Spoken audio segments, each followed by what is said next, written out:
Hello, everyone. Welcome to our class of Social Media Boost for learning how to get viral.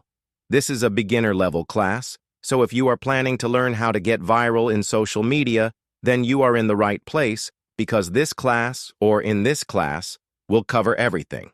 To get you started with Social Media Boost to get viral, let's take a look. Class. Introduction to Social Media Marketing. Importance of visual content. Basics of going viral. Understanding target audience. Analyzing successful viral content. Creating eye-catching graphics using colors effectively and choosing fonts and typography. Optimal sizes for posts. Platform-specific designs. Scheduling and planning content. Adding animations to your designs. Creating a content calendar. Best time to post. Building a community using polls and interactive content. Using analytic tools for measuring engagement and reach with strategies based on data. Basics of getting viral with YouTube Shorts. How to correctly upload YouTube videos for more views. How to grow your YouTube channel fast using vidIQ. Increasing Instagram followers fast. How to create YouTube video thumbnail and creating YouTube logo and cover photo using in Canva. After completing this class, you will be able to use or do social media marketing basics, core concepts and strategies, visual content importance and best practices for engaging visuals, going viral, which is the key strategy and elements for viral content, target audience identifying and tailoring content to do or to your audience, graphics and design, creating eye-catching visuals and platform-specific design tips, content planning, scheduling, creating content calendar and best posting times, engagement and community building using interactive content, building a community and analytics, YouTube strategies, optimizing uploads, growing your channel and creating thumbnails and branding with Canva. This is a project-based class, so during learning, you will have class project. So what you learned, you will be able to participate in class projects, and you can practice while you are learning.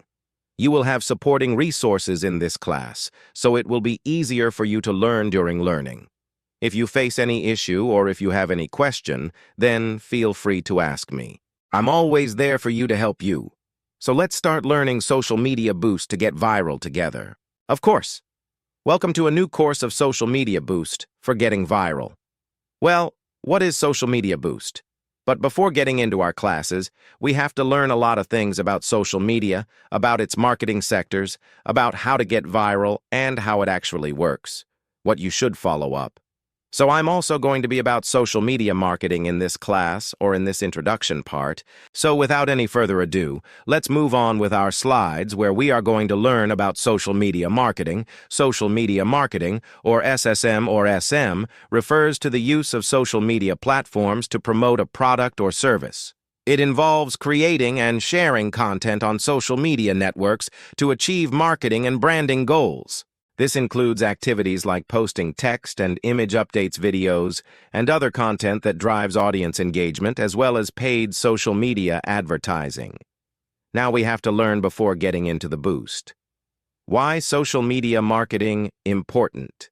Well, increased brand awareness. Social media platforms provide a global stage to represent your brand, making it easier to reach a large audience. Customer engagement.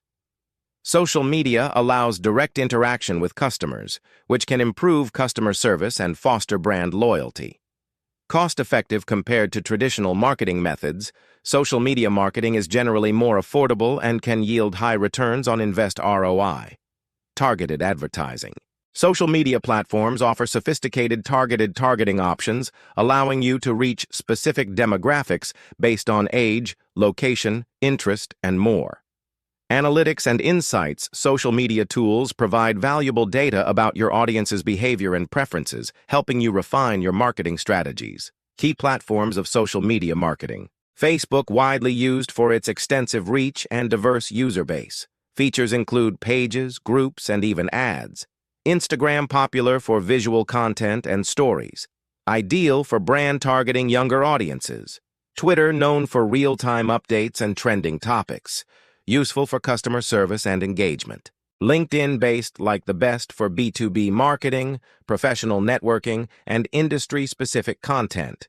Pinterest visual discovery platform, great for industries like fashion, food, and home decor. YouTube, the leading platform for video content. Essential for brands with strong video marketing strategies.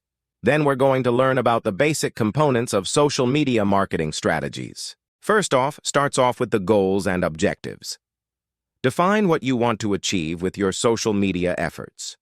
Common goals include brand awareness, website traffic, lead generation, and customer engagement. Then comes audience research. Understand who your target audience is, their interests, and where they spend their time online. Well, I have a specific lesson just for this about audience research, so you don't have to worry. We're going to get more diverse later on in this course. Content creation. Develop a content plan that includes a mix of different types of content, an example blog post, videos, infographics, and etc., tailored to your audience. Content. Calendar. Schedule your posts to ensure consistent and timely content delivery. Engagement. Interact with your audience by responding to comments, messages, and engaging with their content. Analytics and reporting. Regularly review your performance metrics to assess the effectiveness of your strategy and make necessary adjustments. Now, the last thing which we need to learn are about the tips for effective social media marketing. Well, consistency is one of the most important things to maintain a consistent posting schedule and brand voice across all platforms. Quality over quantity. Focus on creating high-quality content that provides value to your audience, not over quantity. Visual appeal. Use high-quality images and videos to attract the attention. Engagement. Actively engage with your audience to responding to comments and messages promptly. Monitor trends. Stay updated with the latest trends and adapt your strategy accordingly. Paid advertising. Consider using paid ads to amplify your reach and target specific demographics. Analytics. Use tools like Google Analytics, Facebook Insights, and Twitter Analytics, Instagram Insights, and all of those to track your performance and optimize your strategy. Because obviously, after seeing the analytics, you will understand which audience you have to look for. So social media marketing is a dynamic and evolving field that offers businesses a powerful way to connect with their audience and grow their brand. By understanding the fundamentals and continuously refining your approach, you can effectively leverage social media to achieve your marketing goals. Not only marketing goals, it will just help you to boost your own account, boost your own content to get viral very easily. And I have specific steps and specific things which you have to follow up, which I'm going to show you class by class, so make sure to follow them up. Not to miss anything, but if you still have any question, feel free to ask me anytime. I'm always there to help you out. So without any further ado, let's move on with our class of Social Media Boost to get viral. Hello everyone, welcome to our first class of Social Media Boost of getting viral. The first class of this course is going to be the importance of visual content. Now in this class, I'm going to show you a presentation of a couple of slides which will help you to understand about the importance of it and how you should follow through to get to your social media requirements or the reach. So let us get into our points of knowing what is the importance of visual content in boosting your social media. So visual content plays a crucial role in boosting social media posts and increasing the likelihood of them going viral. Here are several reasons why visual content is very important. So the first one is about increased engagement. Posts with images or videos tend to receive more likes, comments, and shares compared to text-only posts. Visuals capture attention and encourage users to interact with the content. Then it's about the better retention. People remember visual information better than text. Visuals can help reinforce the message and make it more memorable, increasing the chances of the content being shared. Then it's about faster information processing. The human brain processes images much faster than text. Visual content can quickly convey complex information, making it easier for users to understand and engage with the posts. Emotional connection visuals can evoke emotions more effectively than text. Emotions play a significant role in decision-making and sharing behavior on social media. Compelling visuals can create a strong emotional impact, encouraging users to share the content. Then it's about brand identity. Consistent use of visual elements like colors, logos, and styles can help reinforce brand identity. This makes the content easily recognizable and helps build brand loyalty. Now there are a couple of more, which is going to start off with storytelling. Visual content can tell a story more effectively than text alone. Storytelling is a powerful tool for engaging audiences and encouraging them to share the content. Reach and visibility. Social media algorithms often favor visual content. Posts with images or videos are more likely to appear in users' feeds, increasing the reach and visibility of the content. Versatility. Visual content can be repurposed across multiple platforms, adapting to different formats and audience preferences. This increases the chance of reaching a wider audience. Encourages user-generated content. Visual content can inspire users to create and share their own content, further increasing engagement and reach. Contests, challenges, and hashtags can be encouraged or can encourage users to participate and share their creation. Data-driven insights. Visual content often provides more measurable engagement metrics, allowing for better analysis and optimization of social media strategies. So by incorporating high-quality images, videos, infographics, and other visual elements, social media posts can capture attention, communicate messages effectively, and increase the likelihood of going viral. Now I'm going to open up one of the browser on my device and show you on one social media platform of how visual content is very important. As you can see on my screen that I have opened up Instagram, okay? So we also have an account which is opened up, which is Excel's. So you can see something like a couple of these, posts. So if I click on this one, you can basically see that even though we have the writing or the text over here, which is set underwater photography. If I did if they did not post anything except, the photo, or let's say except the text, it would look like really blank. But this photo was used with the text so that it can also visualize something okay, which also attracts the user. So something like this, okay. So what you basically have to do is you have to mix up, you have to put a bit of text, you also have to use a bit of visual content which is going to help the users to attract. Okay. So you will just basically get more reach, easier if you have visual contents attached to whatever you post or however you're trying to get viral. Okay, so hope you understood everything about this class on how you'll be able to understand about the importance of visual content in getting viral. If you have any question, feel free to ask me anytime. I'm always there to help you out. So without any further ado, let's move on to our next class of Social Media Boost. Welcome back to our second class of Social Media Boost to get viral. In this class, we are going to learn about the basics of going viral. So what is going viral? Going viral refers to content that spreads rapidly and widely across the internet, reaching a large audience in a short period. Here are the basics of going viral. Create engaging content. High quality ensures your content is well produced, clear and free from errors. Emotional impact. Content that evokes strong emotion, joy, surprise, or anger tends to be shared more. Relatability.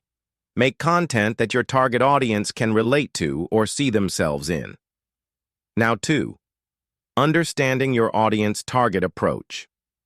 Know who your audience is and tailor your content to their interest and behaviors. Trends and timelines. Stay updated with current trends and events that your audience cares about. Utilize social media platforms, platform-specific strategies. Different platforms have different user behaviors. Optimize your content accordingly. An example: hashtags in Twitter, visually appeal posts on Instagram, consistent posting. Regular and consistent posting.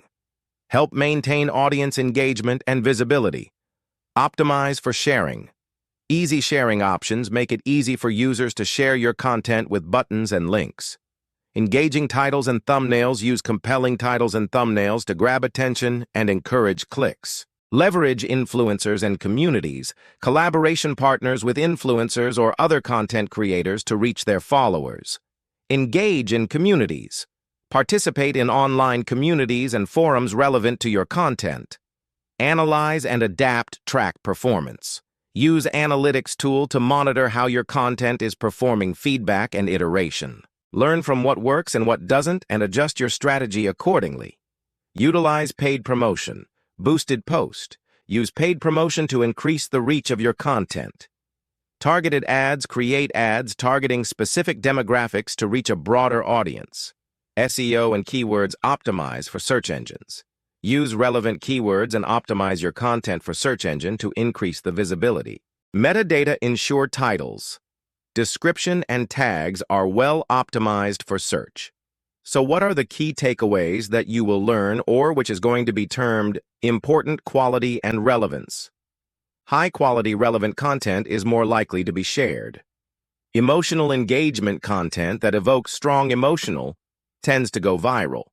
Ease of sharing. Make it easy for users to share your content. An example, you should have your account public all the time, or most other people can get access to your account, not even in your account, so that they can get access to your page. Consistent analysis. Continuously analyze performance and adapt your strategy. Obviously, you are not going to be using the same strategy over and over again. You are going to understand your audience. The more you understand your audience, the easier it is for you to apply consistent analysis and also build up on your own and develop on your own. So by focusing on these basics, you can increase the likelihood of your content going viral. But one of the most important things is about the quality, the sharing, and also about being consistent. So if you just follow these, you'll be able to understand about how you can get viral very easily and how you can boost your social media accounts accordingly too. So thank you for watching this video up till the very end and hope you understood about everything in this class. If you still have any confusion over any stuff or any part of this class, feel free to ask me anytime. I'm always there to help you out. So without any further ado, let's move on to our next class. Welcome to another class of Social Media Boost for getting viral. So we have to learn about understanding target audience if you want to boost your account to get viral. So let's go through the steps. Understanding your target audience is crucial for creating content that resonates and has the potential to go viral. Here's a step-by-step guide to understanding your target audience on social media. First one, identify your audience demographics: age, gender, location, and income. Education. Determine the age range of your audience. Different age groups use different platforms and have varying preferences. Understand if your content appeals more to a specific gender. Consider where your audience is located geographically. The factors can influence the type of content your audience engages with. Analyze audience interests and behavior. Hobbies and interests. Identify what your audience is interested in. This can include hobbies, entertainment, sports, etc. Social media usage. Find out which platform your audience uses the most and how they use them. Engagement patterns. Look at when your audience is most active online. 3. Utilize social media analytics platform insights. Use built-in analytic tools on platforms like Social or Facebook Insights, Twitter Analytics, Instagram Insight, and YouTube Analytics to gather data about your audience. Third-party tools.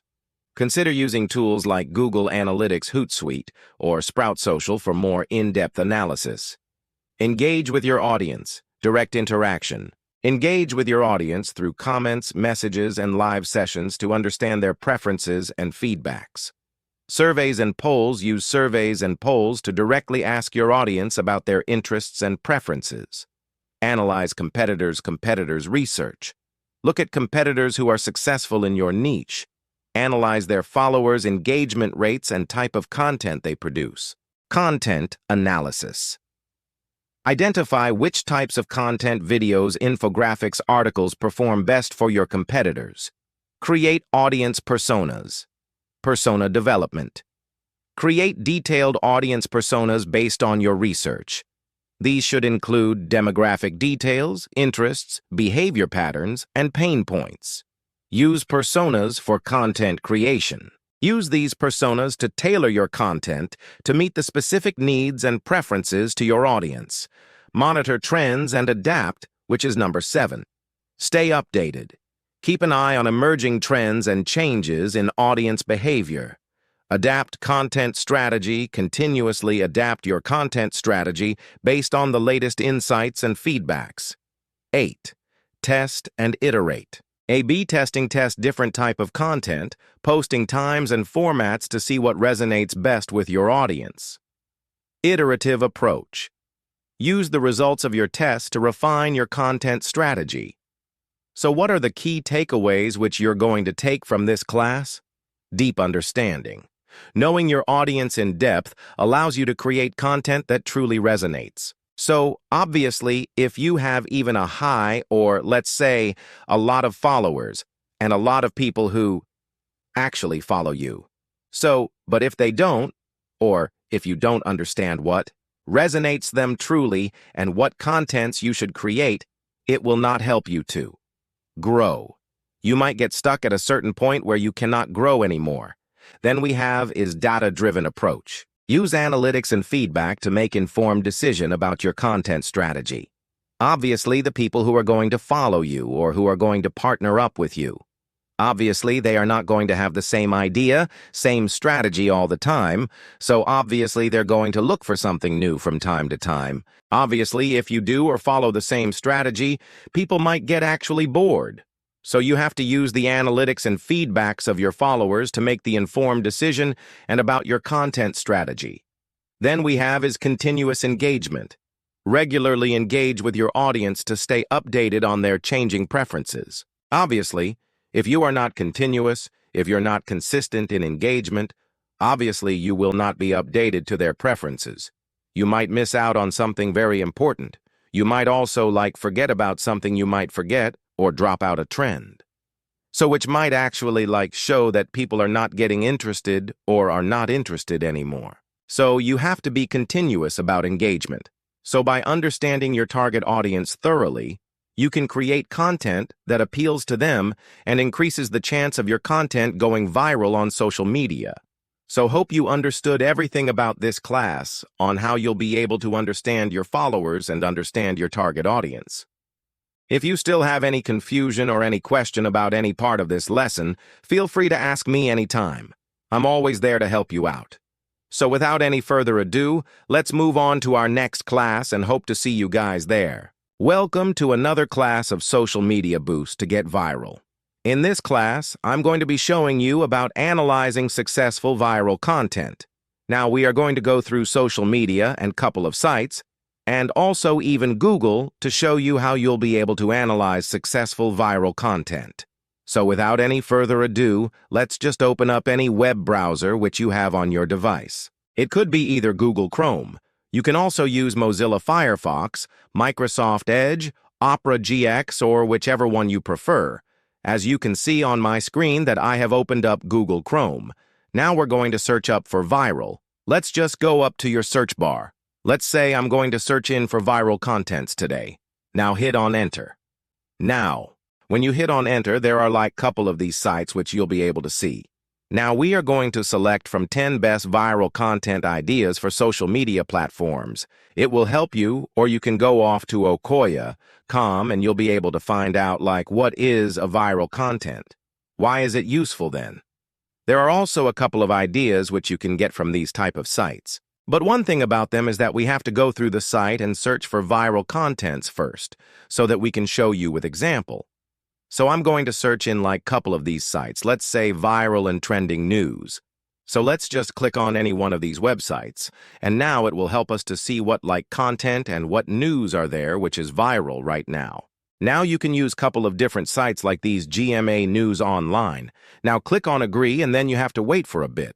You can also open up different sites, which is also going to give you ideas about how many people has actually seen it and why is it trending. So I'm going to go back again and let's just search in for this viral trends, latest trending and news, and more. So we're going to wait for a bit. So you can see we have ChatGPT smeared with false. Now I'm going to do is just allow ads. I'm just going to click on this and cut this off. Go back. As you see, I'm going to cut this off. You have to follow these on a couple of sites. I'm just going to cut this off if I cannot. So now you can see we have couple of these ideas and couple of these news which are actually viral. Now, one thing you have to see is that what type of content are there. Now, let's say if we read one of this now, you can see ChatGPT smeared me with the false sexual harassment charges. Law professor. So one thing you can see is that the text which is over here is already given us, or making the user, get the attention, or give the attention to that specific text. So then we have one of the most trending right now, which is about ChatGPT. It could be for all the versions which has been opened up right now. Well, that is not part of the case. But the thing is that it is using one of the most trendiest keyword, which is ChatGPT. Smeared me with false sexual harassment charges. Law professor. So it is just basic knowledge and about basic marketing that you have to use something which attracts the user. Then you should have something which is going to help you visualize it. Something like this photo. Now, if we go down here now, you can see Uber Eats driver deliver sweet note with Chipotle order. So you can see we have one of the most, let's say, search keyword, which is Uber Eats driver deliver sweet note with Chipotle order. Now, the internet is paying for his wedding. So basically, you can see that every line which is given over here with the specific photo or the visual content is matching up to what it needs to meet, or the target audience is getting. And it's also getting the attention of a lot of people because you can see this is June 26th, 2024, and it has been viral since then. And now you can see this one over here. There's a love triangle unfolding publicly on TikTok. When I do see him, I will fall in love. So basically, these are the things which you have to follow up. Now, if we go up to Instagram, I'm just going to go off to Instagram. And I'm going to show you a couple of sites. You can see over here that we have this site, or we have this accounts, which is opened up, which is Nike. So if we just click on any one of these, let's say one of these posts, you can see there's like a lot of interaction, a lot of likes, a lot of comments, and all of that. So how does these content get viral or get to the specific number of reach? First thing about this is that you have to analyze the post. It also needs to meet up to the criteria what the followers and the audience of this page wants. So obviously we all know about Nike. So you can see all of them meets up the criteria of meeting the audience's target. So it could say, or they could post something related to sports. They could post something related to what their motto is, and it will also get like a really good reach. Now, if we just follow up something over here, you can see this is 4 days, then we can see this is 6 days, and then we can see this is also 6 days. If we click on this, this is 22 to June 22nd, then you can see 16. So, but one thing you can see over here is that they are consistent. So each and every one of these pages follow up a specific code of command, and also a specific, let's say, content calendar, which helps them to meet up the criteria and also reach up to certain amount of the audience. Okay, so you can see there's like a lot of interactions they are getting. If you go to like different sites, you will also basically see the same thing. They're just being consistent and also meeting up to what their audience wants. Okay, so this is almost all that you have to know about. You know about understanding your target audience and also about analyzing successful viral content. So you can see that a lot of these people have already clicked on it.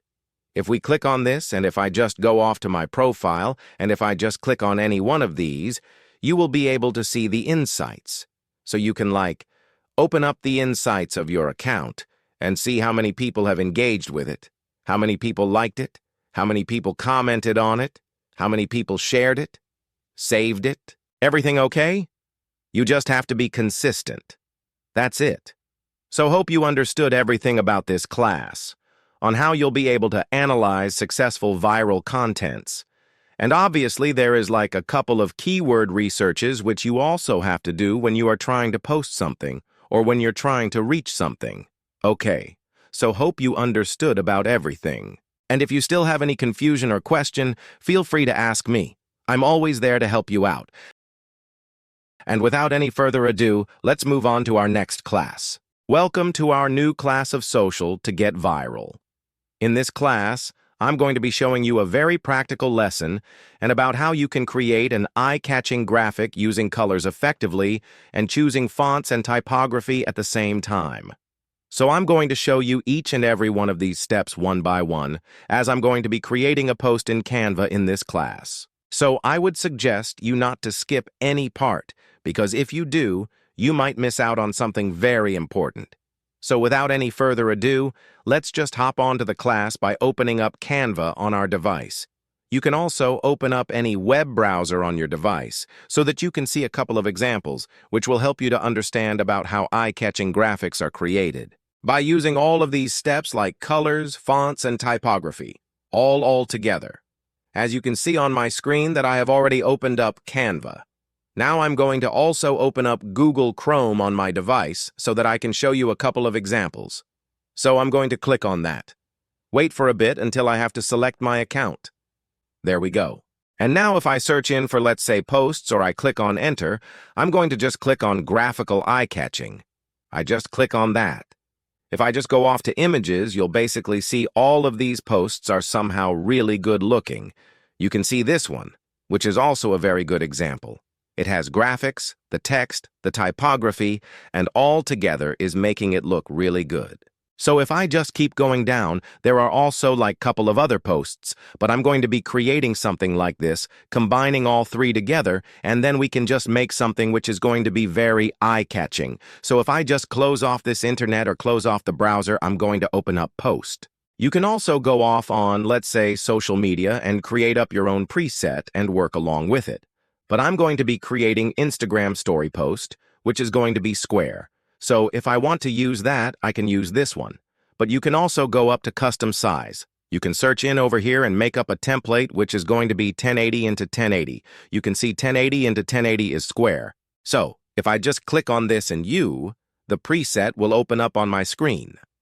Now I'm going to start off with the background, and I'm also going to be needing, let's say, a photo. So I'm going to go off to my web browser again, and I'm going to get a couple of resources which I'm going to be needing in this class. And you will also be able to use them because I'll be attaching them to my resource folder with this whole course.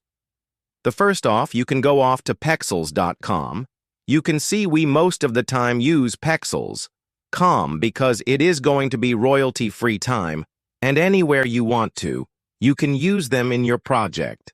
You can use them for your work every time because those are royalty-free, so you do not have to worry about any copyright issues. Okay. So I'm going to just reload this again. You can see on my screen that I have opened up Pixels. Now from here, I'm going to search in for shoes, okay? So I'm going to hit on shoes. And there we go. We have a couple of shoes which we'll be able to work with, but I'm going to try something like this, which is going to be just the shoe. So if I use something like this, it's going to be a lot more better. So let's say I'm going to do is going to be just take this, okay? I'm going to just click on download. I'm going to wait for a bit until it has been downloaded on my device. I'm going to download this one to whichever one you prefer. And I'm going to show you all the steps so you don't have to worry about it. So let's say I'm going to do is going to be taking an extra one. I can use this one, but I'm going to try this one because there's like a whole pair of it. So as both of them or all of them has been downloaded, now I'm going to do is going to be first off adding another page. So there we go. We have 2 pages now.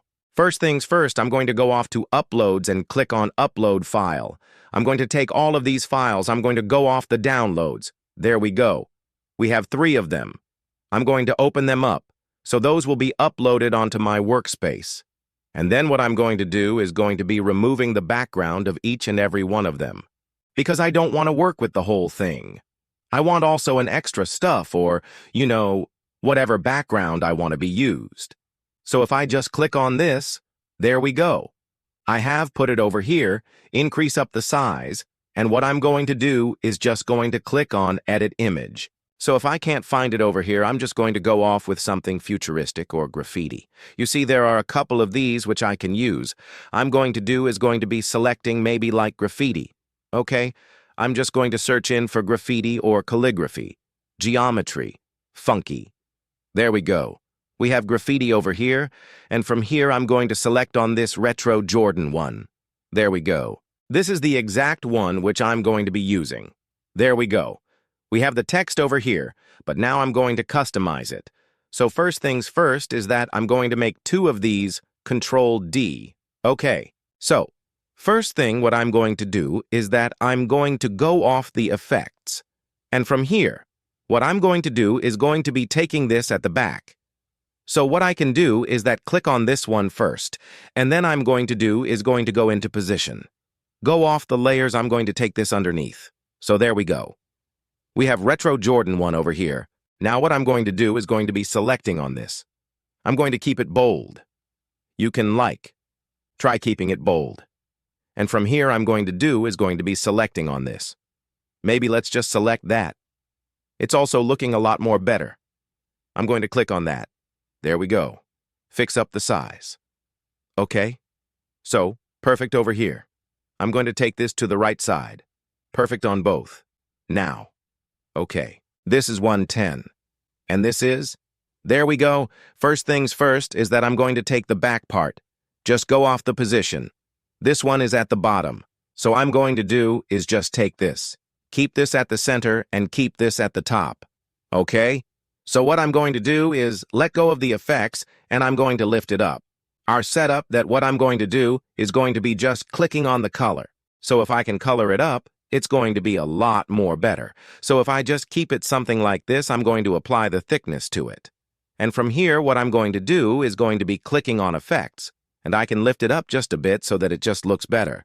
Jordan 1, Retro Jordan 1. You can click on this. Change the color anytime you want. Say, maybe I want this. I can keep it like this however you prefer.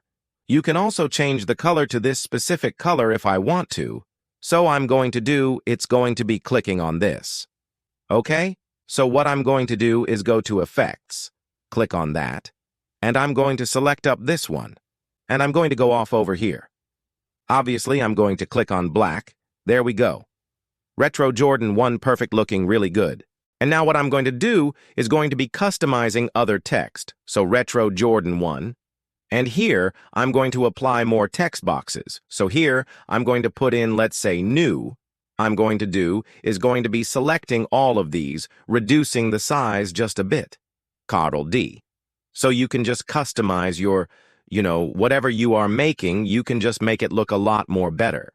If I right-click on this, I can also turn it into a background, and it will not move, obviously. So here we have 2 of these. And here, obviously, I'm going to make it a lot more smaller. 80. Let's keep it, like 85 or something. 85. Group it up. There we go. Here I'm going to do is going to be making both of them look a bit different. So here I can put in something like white and go up to Effects. Let's just put a bit of lift to it. We can also apply a bit of outline. I'm just going to click on white. I can apply a bit more thickness to it like this. And on the next one, what I can do is just keep it blank. So I'm going to go After Effects, Outline Splice, or maybe whichever hollow looks good, okay? Lift. On here, I'm going to change the color. So here, I'm going to put in this one, New Arrival. Now I can also put in more over here. It's totally fine to keep it just a bit low over here. There we go. You also have to learn a bit of hierarchy when you are, just designing something. So here, I'm going to go off the elements. And from here, I'm going to search in for, let's say, bookmarks. If I'm searching for bookmarks, there's going to be a couple of these bookmark type of details. This is going to appear up. So from here, I'm going to select up something which will actually go along with this whole thing. So I can try using this. It also looks quite good. So let's just take this over here. I'm going to keep this at this corner. I'm going to change up the color to this. There we go. There we go. And this color should be white. There we go. Looks a lot more better. Now, what I'm going to do over here is that I'm going to apply a text. So here I'm also going to go off the text at text box. And from here, I'm going to put in like flat, 30%, off. This text is going to go over here. Okay, so I'm going to just use reduce up the size. And obviously, I'm not going to have the same text over here or the same font over here. So I'm going to change it back. Let's say maybe something like this or maybe like this. You can just try out whichever one looks good for you. It's not that bad. There we go. Now we have the text. Now we cannot build it, but obviously we can fix in the spacing. There we go. Fixed in the spacing, flat 30% off. Looking really good. So here I'm also going to change up the color. Let's say maybe whites. There we go. Looking way better. Now what I'm going to do is going to be applying more text, okay? More text elements. So I could put in, let's say maybe like contacting number, and then we can put in like something to attract the people or something people can interact with. And it could also be something like your website. So everything which when you're making these type of visual contents, everything which is convenient should be in one post so that it just helps you a lot. And also the audience can also feel like convenient about it, that they can interact directly after the post. So from here, what I'm going to do is going to be putting up one of the logo. So here, I'm just going to take this just a bit at the bottom. Now here, I'm just going to go off the elements. I'm going to search in for a logo. It could be anything. I'm just going to use one just in case. So it could just put in something like this. So this is the logo. Let's say this is the logo over here. There we go. We have the logo. We have the text. We have also extra stuff. And then we're going to do is going to be putting in, let's say, order. Now there are going to be a couple of these buttons which we'll already find. Now from here, I'm going to do is going to be selecting on the one which will actually look good, maybe something like this or like this. Okay, so there we go. We have it. It's going to click on it. I'm going to keep it at the bottom. We can also make one on your own if you want to, but I'm just going to use this just in case. It will save up a lot of time. And I'm going to apply 2 more text boxes. I'm just going to copy this. 2 on 2 sides. I'm just going to put in like call, there we go. Reduce the size, change the color to black. And here I'm going to put in www.star.com. Just in case.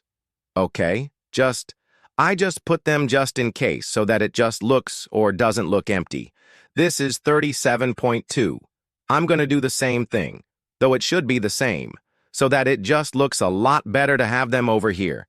So we're almost done with our whole posts. So from here, I'm going to do is going to be applying a couple of extra stuffs just from here so you don't have to worry about it. Ungroup. There we go. Take them at the top. Golf. The position, and I'm going to do is going to be selecting on both of them. Increase it. There we go. And I'm also going to be fixing up these ones. There we go. So we have our whole post done, which also looks really good. Now you can also keep them in the center and middle. There we go. So our whole post is done. You can see how we synced up our text, our images, and also the whole typography thing, which is all going along. Altogether, one thing what we're going to do over here is that we can also change up the text of this one. We can also remove it up any time, but it's just there so that it just helps you to cooperate, or people or the user can like just put in their interactions with it. Okay. So, hope you understood everything about this class. On how basically you'll be able to use eye-catching graphics, okay?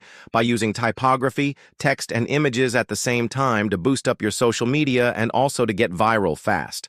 It's not even about just going viral, okay? It's also about getting the reach. The better your quality of your content is, the better people will know you, the better people will understand that it's quality over quantity.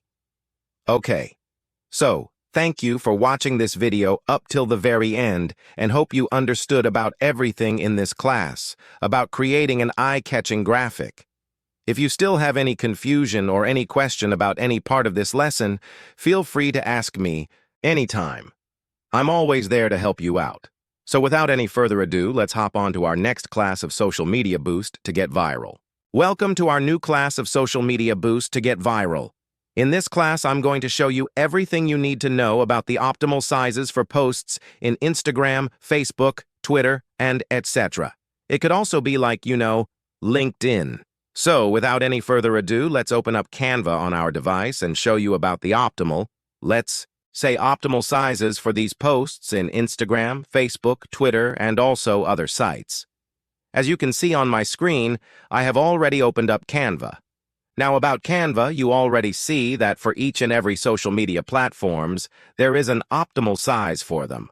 So if I go up to social media, it's going to be a lot more convenient for you to search up for the optimal sizes for these posts in specific one of these platforms, let's say. In case if you want to upload in Instagram, you can also go up to the Instagram section. It will just give you square and we have a story. Then we have ads, reels, Instagram post. And then we also have Instagram Story app now. But one thing you can see over here that we own, like only have square. Now what about the other resolution? Well, I'm going to show them to you step by step. So just stay tuned and make sure not to skip any part. Now, if you want to use for Facebook, obviously, we have Facebook landscape post, Facebook cover photo, Facebook ad, even cover video, story app ad, and we have a shop ads shop cover like Facebook cover or animated cover shop logo. Then we can go off to LinkedIn. There we go.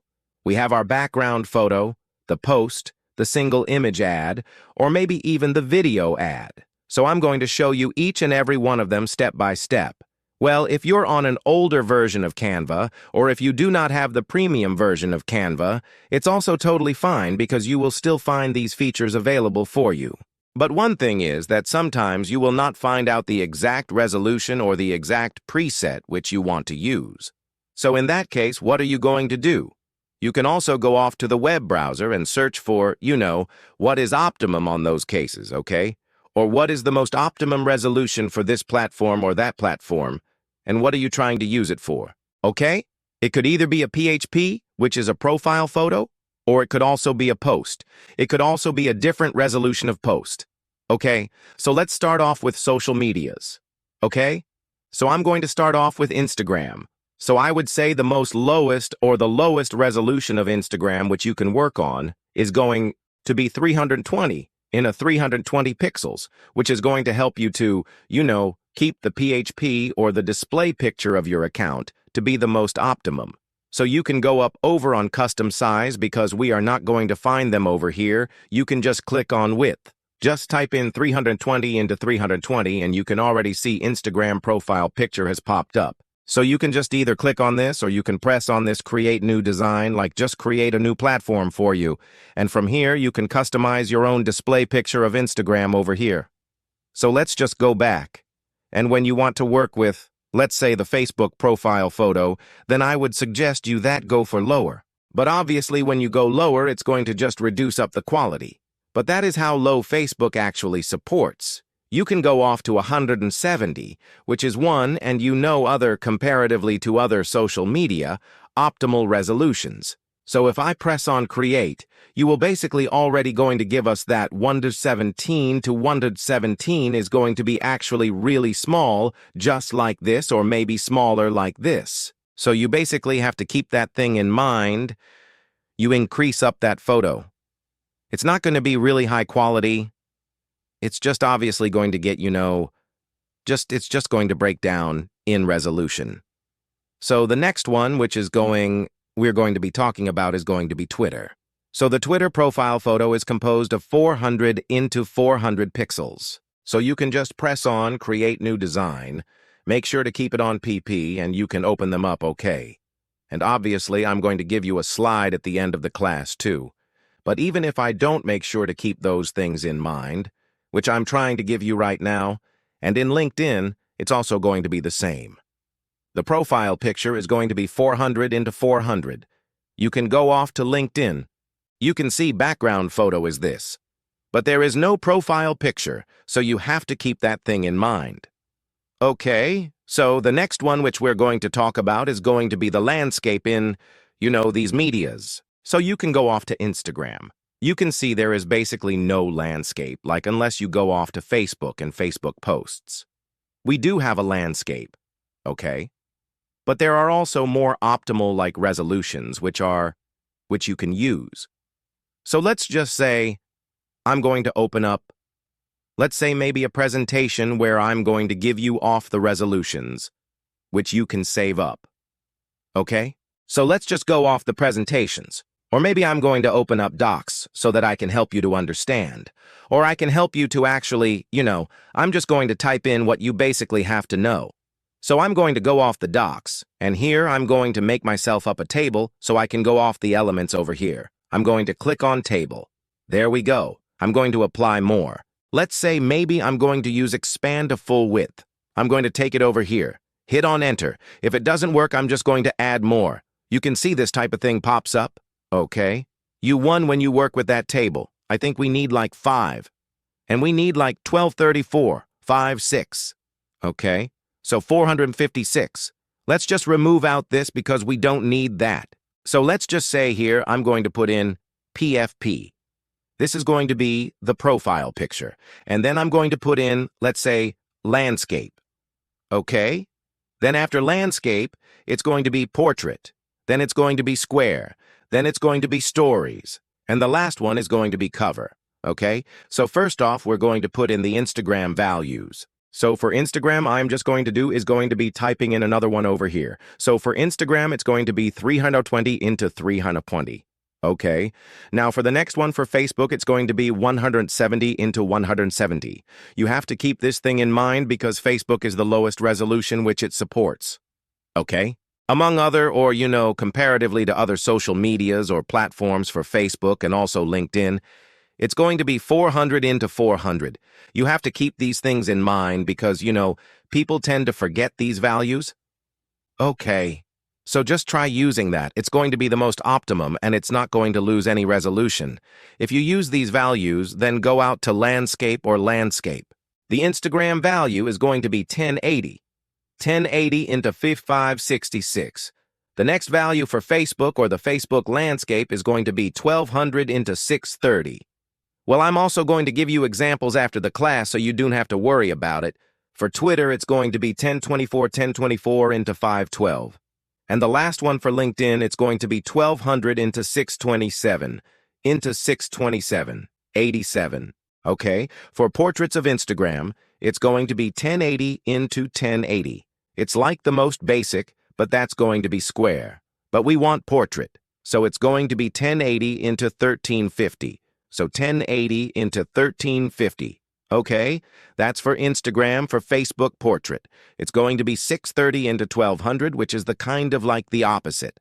So I'm going to put in 630 into 1200. That's for Facebook. Now for Twitter. And also like LinkedIn, you can try using both of the most optimum resolution, which is going to be 627 into 1200. So 627 into 1200. You can do the same thing on LinkedIn. So I'm just going to do is going to be just copy this Ctrl-C, Ctrl-V.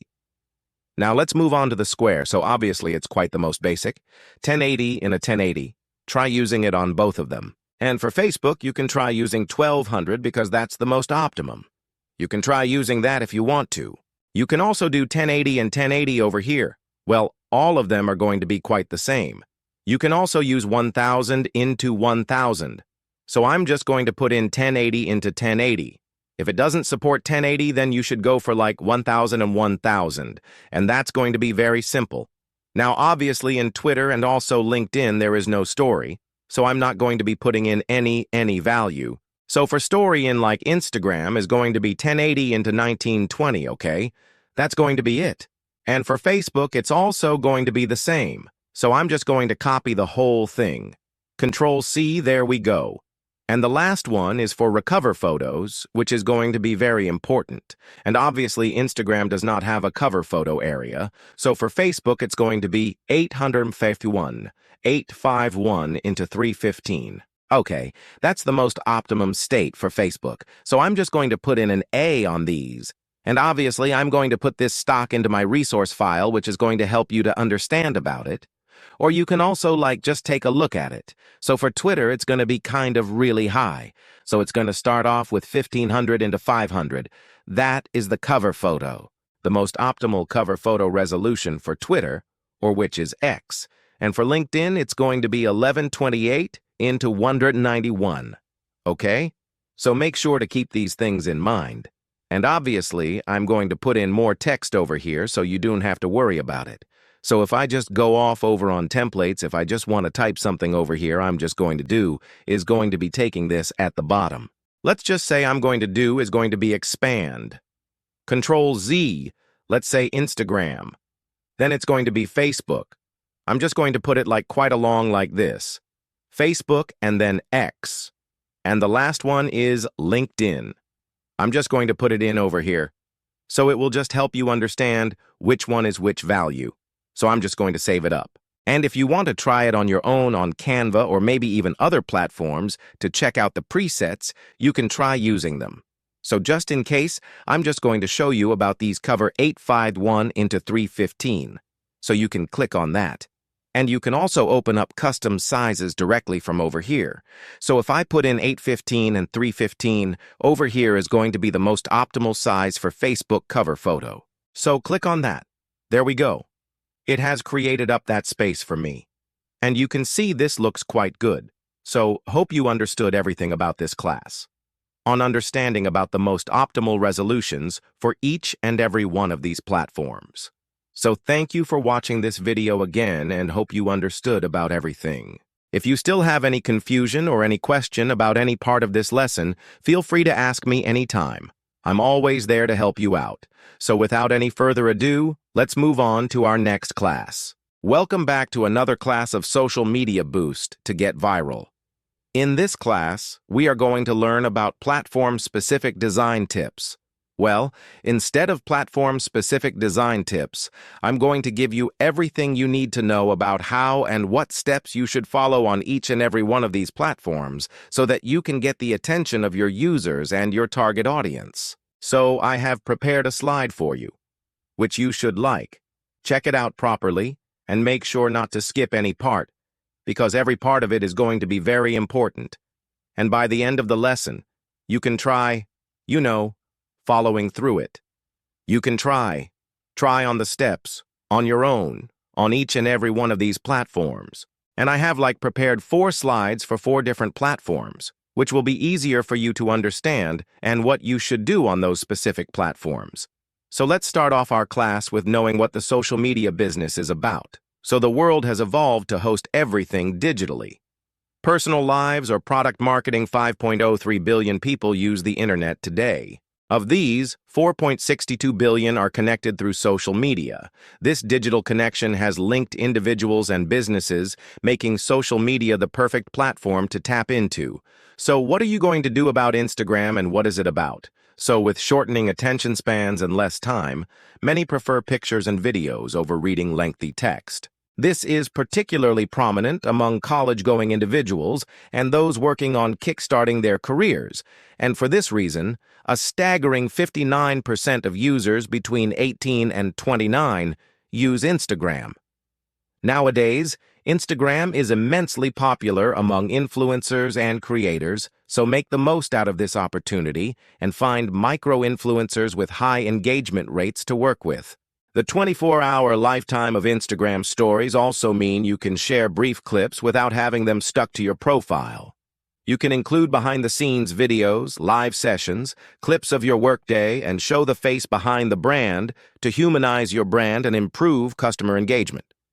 Use the highlights features intelligently, as that draws significant attention, as well as that draws significant attention as well. A common mistake in this regard is having dozens of highlights, which audiences may have to tap through to find what they are looking for. Plan your highlights and keep each category short and relevant. These can serve to pin recent announcements, customer reviews, brand values, and policies. Now let's move on to the next platform. It's about Facebook, where Instagram focuses only on visuals. You have to think that, you have to think about Instagram too. So Facebook can allow you to talk about pictures in a way that audiences do not skip through the classic text above. Media layout helps one achieve that.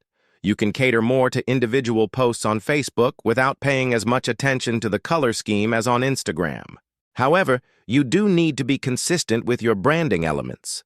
Facebook's interface is more friendly regarding community reviews and allows users to post on your page directly. Maintain good interaction with the reviewers and reach out to them swiftly if they face problem. Good reviews posted directly from your customers' accounts will benefit you the most, because those are going to be the one which is going to work as the rating, and you will also get feedbacks. You can also post Facebook stories, but notes that they're not as popular as the one on Instagram. It's best to design stories for Instagram and synchronize some relevant ones with Facebook, because all of them are connected through Meta now, so it's going to be very easy for you to connect it and synchronize them together. So if you just post one on Instagram, you can also upload them directly on Facebook without going individually into Facebook and uploading them. It's also essential to remember that the largest demographic of Facebook users lies between 25 and 34 years. Older individuals also find the platform easier to use because it's familiar. Facebook is a favorite of the age group 35 and 44. For these reasons, your content should focus more on information and be more maturely written and executed than Instagram or TikTok, because you can see the people are much older than the users in Instagram. Okay, so you have to think this through and then make your design. Then we have is TikTok. People age 10 to 19 that form the most influential user group of TikTok will be on the lookout for your crisp, close-up, professional-looking videos on this platform. Individuals from no age group will appreciate monotonous or non-human content in their TikTok feeds. This is because TikTok has developed itself as a platform they use to enjoy and unleash their creativity, sharing behind-the-scenes stories, unpacking, packing videos, influencer marketing, and real life. Videos of customers can make you stay relevant to the platform and engage audiences. Keep the age demographics of TikTok user in mind. You'll also have to keep an eye on trends. Hop onto relevant ones to increase your visibility across the platform. This can help you if you own a smaller, newer business and you're having trouble gaining audiences. Be yourself on TikTok, and you'll amass loyal audiences. The last one, which remains, is Twitter. You can exchange posts to some extent across media-centric platforms like Facebook, Instagram, and TikTok. But Twitter is actually different. Unlike all other platforms, Twitter users celebrate short tweets even if no media accompanies them. Make Twitter the voice of your brand that depicts its personality and values. The platform is famous for its quips, so you can also use humor without appearing unprofessional. Here, hashtags are more relevant here than on any other platform, but their high visibility also means you should stick to a small number, close up to 3 relevant ones, to ensure your tweets appear more organic. 38.5% of Twitter users are between 25 and 34, followed by 35 and 49 at 20.7%. Like Facebook, you need to make the content more informational. Using pictures in the form of infographics and videos in the form of GIFs will also enable you to gain traction and lets you surpass the word count. Use Threads if you have more to say. So Threads is basically also kind of like the Twitter of Instagram, so you can also try using that. Because most of the influencers or most of the people are the young generation, they also try Threads nowadays. Well, I'm going to show it to you so you don't have to worry about it. But no one opens or no one on Twitter appreciates lengthy monologues. So let's just open up any one of our browser and show you how these platforms actually work. As you can see on my screen, I have opened up Instagram. Now you can see I have opened up their account of pixels. Now I am also using Keyword Research Tool, which allows me to get the analytics of how many posts are being, or like, just about the insides. Okay, so you can see average likes per post, 170 comments per post, 12, engagement rate 0.13, and then so on. You can also analyze more posts just like this. So one thing you can see is that they have their feed, but you can see also they have posted their story. So this is how the story system actually works. You can see people actually tend to like visual contents more on Instagram. You can see each and every one of them has visual infographics, visual contents and all. So even if you like, go off to search and then search for more. Let's say I'm going to go off to Nike. So this is basically the highlight section, which actually allows them to actually keep like couple of stuffs on their highlights. So it just stays on with the account and you can see them anytime you want. You can see when I opened up this highlight, it's going to show me what highlights are there. We can go off to the next one like this. It's always going to be attached to this account, and obviously you can also see the average likes per post, 97,000. Common per post, 721. Engagement rate is 0.03, even though the previous one had like less likes and comments, but the engagement rate was a lot more higher than this one. Okay, so basically now you can see that how it actually functions. So you can see infographics, photos, and all. Now, if you go off to Twitter and if you go off to let's say I'm going to go off to Facebook, as you can see now I have opened up Facebook. So this is basically their own site or their own account. So you can see that on Facebook. It's all about the post And about the infographics, you can see on Instagram, it was just this photo. But you can see at the top we have our text, which also gives you off like, people can use keyword research and all to actually get the attention or, get the attention from the users. You can see this one over here, which also like it's just pops up or it is just highlighted at the front. Okay. So we can see and understand. Okay. So this is basically how Facebook will work. So if we go on to TikTok page of Pixels, let's just go off to their page and try so you can see free TikTok photos. Not TikTok photos, but I'm going to go up to Pixel's official page of TikTok. So I'm going to go off to their account and check them out of how they actually post their content. So basically you can see that it is still not available over here. But what we can do is that we can search for more accounts and more videos. You can see something went wrong. We can refresh up the page again, and you can see this is basically how the TikTok section will work. It's going to be based on your creativity and how people can actually just express themselves, how freely they can. It's not about like, okay, it needs to be very professional. You can just post in your own content however you want, and it's also going to be just, very helpful. If you are kind of really new to TikTok, and if you're really new to your own business or however you want to get viral, okay, you can also get infographics about it. You can also get analytics about each and every one of your, content which you have. So there we go, we have TikTok, and you can also go up to Nike Twitter page. So if I just hit on that and we can go off to Nike store or their own page over here, now if we go off to their page, you will basically see how it is. Okay? So I'm just going to close off this and you can see this is basically how it works. So we've learned that how people don't like monotonous extra text. So you can see they posted something you can see. Just got him. What's wrong with CC? That's it. That's it. Just a bit of text and that's it. They just posted it. You can see my birthday is next Sunday. That's it. Okay, so basically Twitter is how it works. And you can see most of them will also contain links, which also is going to direct them to certain pages. Now, if we even go off to searching, let's say I'm going to go off over here. You'll basically see there's going to be infographic and also photo content or visual content at the same time. So basically, this is how the Twitter platform works and how you should actually make your own designs to it. Doesn't need to be super professional at the beginning, but you just have to start off with these type of steps. Okay, so thank you for watching this video up till the very end and hope you understood about everything in this class of how you'll be able to understand your social media platform, audiences, and what they actually need. And also design tips for how you should actually post on each and every one of these platforms. Okay, but if you still have any questions or any confusion, just feel free to ask me anytime. I'm always there to help you out. So without any further ado, let's move on to our next class of Social Media Boost to get viral. In this class, I'm going to be showing you an example of adding animations to your design.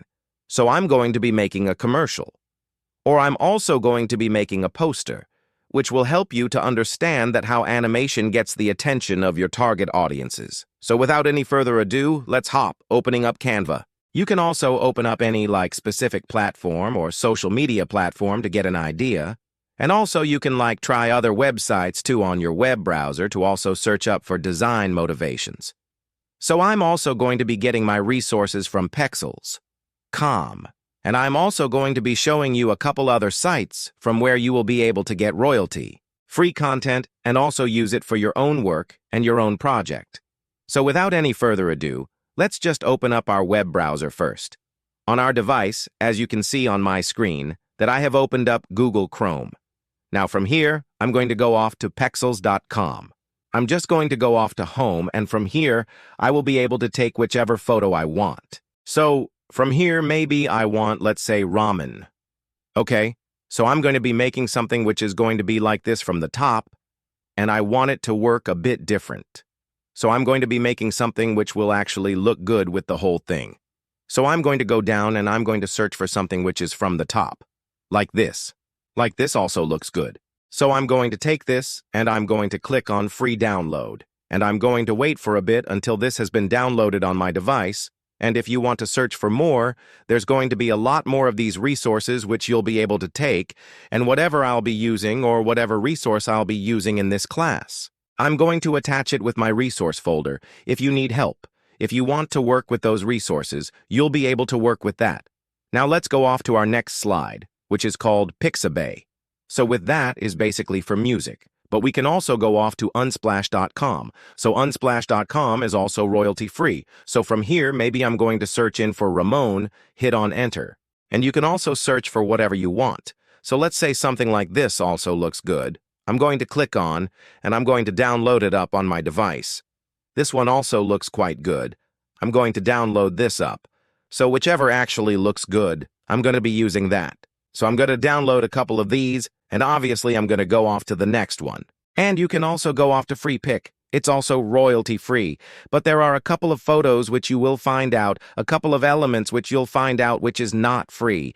You have to get a subscription, so make sure to keep that thing in mind. Maybe if I search in for Ramon and hit on enter, and if I just click on search, it will give me images. There are also different type of formats of files which you'll be able to download. Okay, so these are the 3 sites which I most of the time use to get my own resources. There are a lot of graphics too. And whatever icon is available on these, they are basically premium. Are you going to need specific subscription to download them? Okay, so let's just minimize this and let's go off to our Canva. On my screen, you can see that I have opened up Canva. And from here, I'm going to be making my animation type of commercial or animation type of poster. So first thing what we have to do is that we are going to be making, let's say, something very post-centric or social media-centric. So for this class, I'm going to go off on click on social media, and you can use something like a Facebook ad or Facebook story or Instagram story, whichever one you prefer. But you can also use specific portrait option of Instagram and then make one on your own. But I'm going to be making one just as something like a story or maybe like an ad. So you can try using that if you want to. So I'm just going to click on this over here, Facebook story, allow me to use the whole page. So basically, when you are making a motion graphic type of post, I would suggest you that just upload it as a highlight or maybe as a story, not as it's going to stay whole all the time. But you can also use this story preset on your post too, so that it's totally fine. Okay, first thing what we need to do is we have to go off to Uploads, click on Upload File, and I'm going to go off to Downloads over here. And I'm going to upload, I've downloaded right now. So all of them are ramen bowl. So I'm going to do is going to make a couple of these pages, and I'm going to apply each and every one of them on each and every one of these platforms, and then I'm going to work. Now, another thing what we have to do is that we have to search up for the elements, or which is going to be our background for our main page, but it also depends on which photo we are using. So let's just take a couple of these photos. Let's just keep it over here. This also looks really good. So click on Edit Image Bija Remover. Wait for a bit until the background has been removed from this specific photo. And obviously we're going to be adding more, so you don't have to worry about it. So there we go. We have the first. We have the second. Increase up the size. There we go. Click on Edit Image BG Remover. Wait for a bit. Let's go off to the next page over here. Obviously, we're going to need another page over here. Okay, there we go. 2 of them has been removed. We can also try using this. And see, this one also looks really good. So instead of having all of them remove the background, what we can do is that we can just take one, whichever one we like. So let's just see if this one looks good.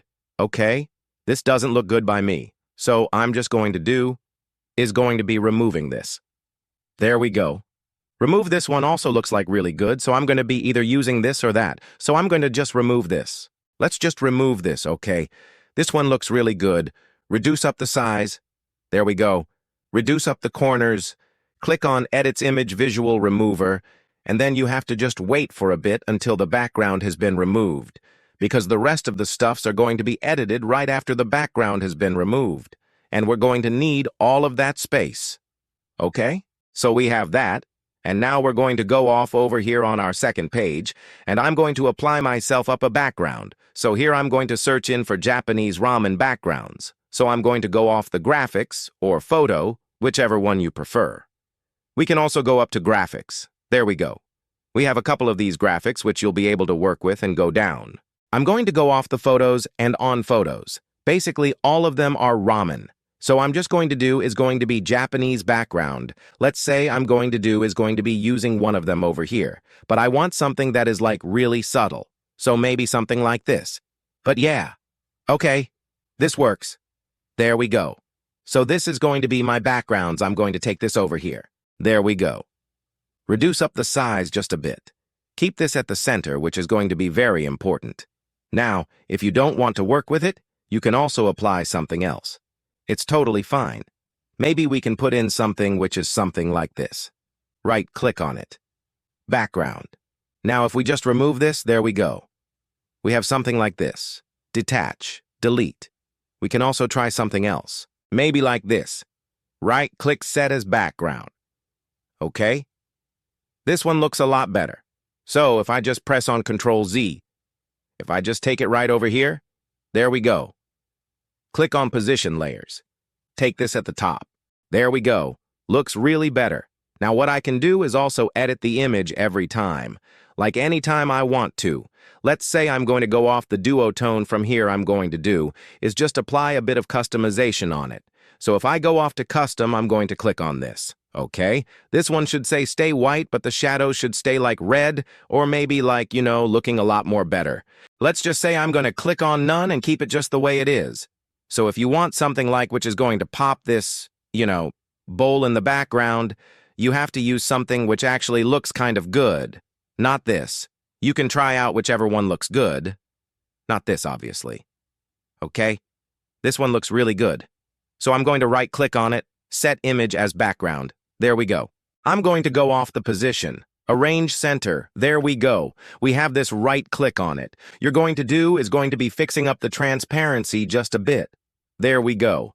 Now I'm going to put in my text. So over here, I'm going to click on Add Text Box. And obviously, I'm going to go over here. And then I'm going to change out the way it looks, like I'm going to need something which actually looks along with this. Not graffiti, not black letter.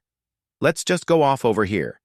Click on Japanese, and I'm going to apply something Japanese over here. Just going to keep on going down. We have like a lot of these fonts to use. There we go. This is what I'm going to be using.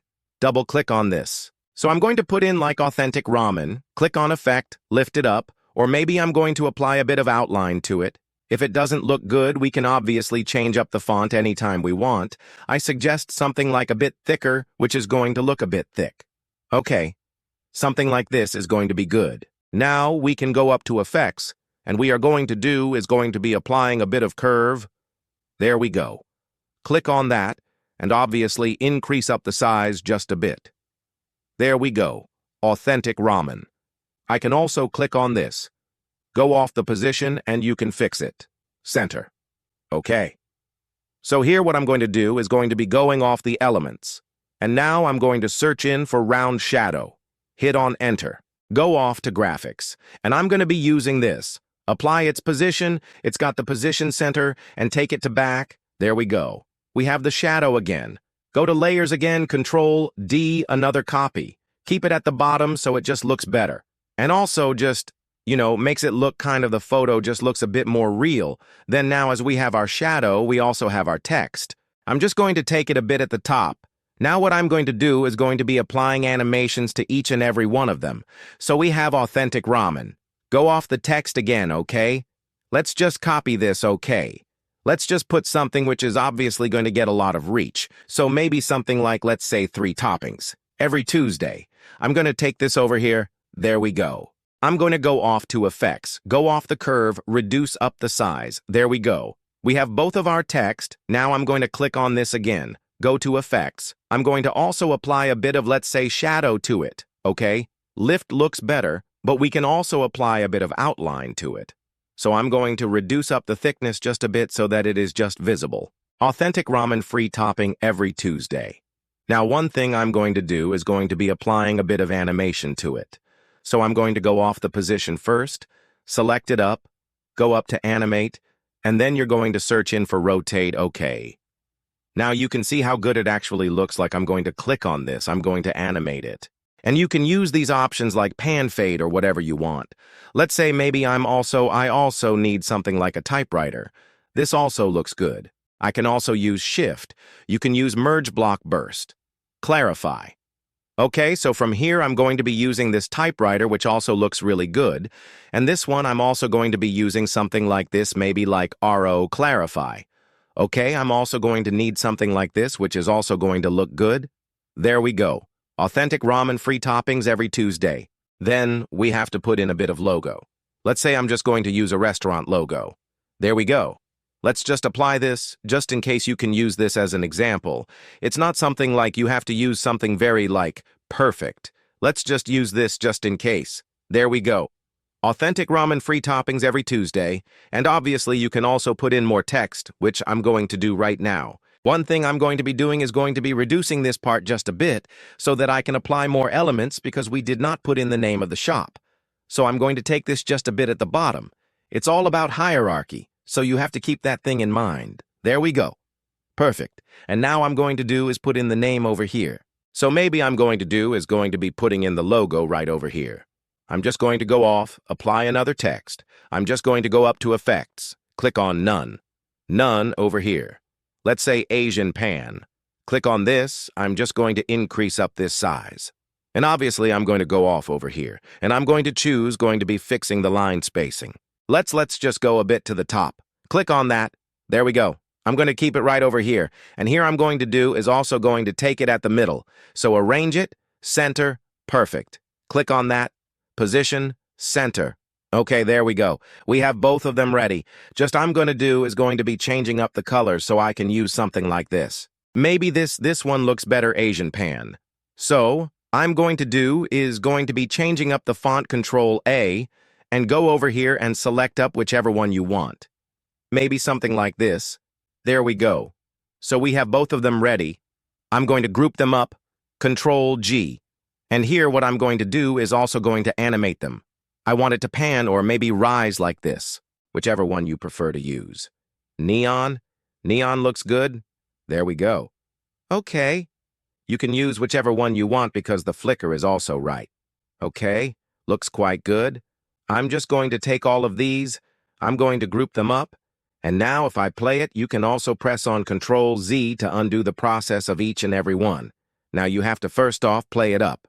Okay, so you can see this is how it works. So I'm just going to play the page. I'm going to remove this. This is how it looks like. Okay, it's our apply more elements, let's say Japanese. Now I'm going to need a background. So I'm going to go up to graphics. And over here, I'm going to apply a couple of these things, which is going to make it look a lot more better. You can also take it right over here. Rotate it animates. And I'm going to pan each and every one of them. I'm going to make it slower. This one too, I'm going to pan it a lot more slower. There we go. Go off over here. I'm going to search in for Japanese background again, go off the graphics, and I'm going to apply a couple of elements over here, maybe like this. I'm going to take this at the bottom. I'm going to change up the color to white. Go off to this transparency, reduce it up, and obviously I'm going to apply animation to this one too. It's really slow. There we go. Now, if we play, you can see this is how it looks like.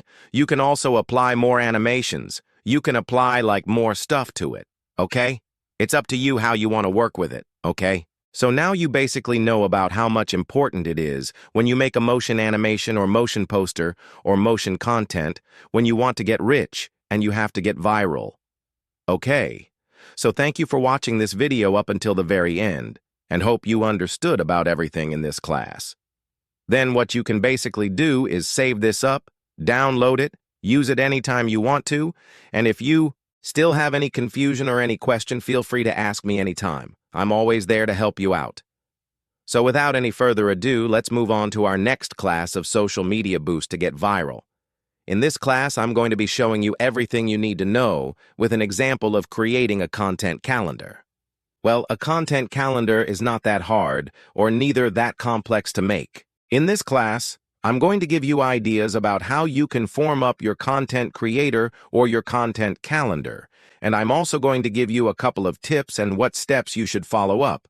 So let's move on with our most important steps to create a content calendar. The first and foremost are: the most important part about creating a content calendar is about setting a goal. So you have to define what you want to achieve with your specific content. Obviously, you're going to make your own content, but being consistent is one of the most important things. But if you don't have a specific goal set up, obviously, what are you trying to even be consistent with? Then it's about knowing your audience, understand their preferences and their behaviors. Sometimes when you post your own content, or sometimes when you publish something, you have to check about how the people are interacting with that specific content. How many likes are you getting? How many shares are you getting? How many views are you getting? And what type of feedback are you getting from that specific audience with that specific content? Because sometimes when you don't know about your audience, sometimes what happens is that it either fluctuates or you cannot grow after a certain period. So you have to keep that thing in mind. Then we have is about choose content types. Decide on blog posts, videos, social media posts, etc. Obviously, when you are trying to post something, you cannot always be stuck up with one content only. You have to decide on blog posts, 2 videos, social media posts, etc., videos or maybe reels, shorts, and everything. Okay? So you have to decide on that.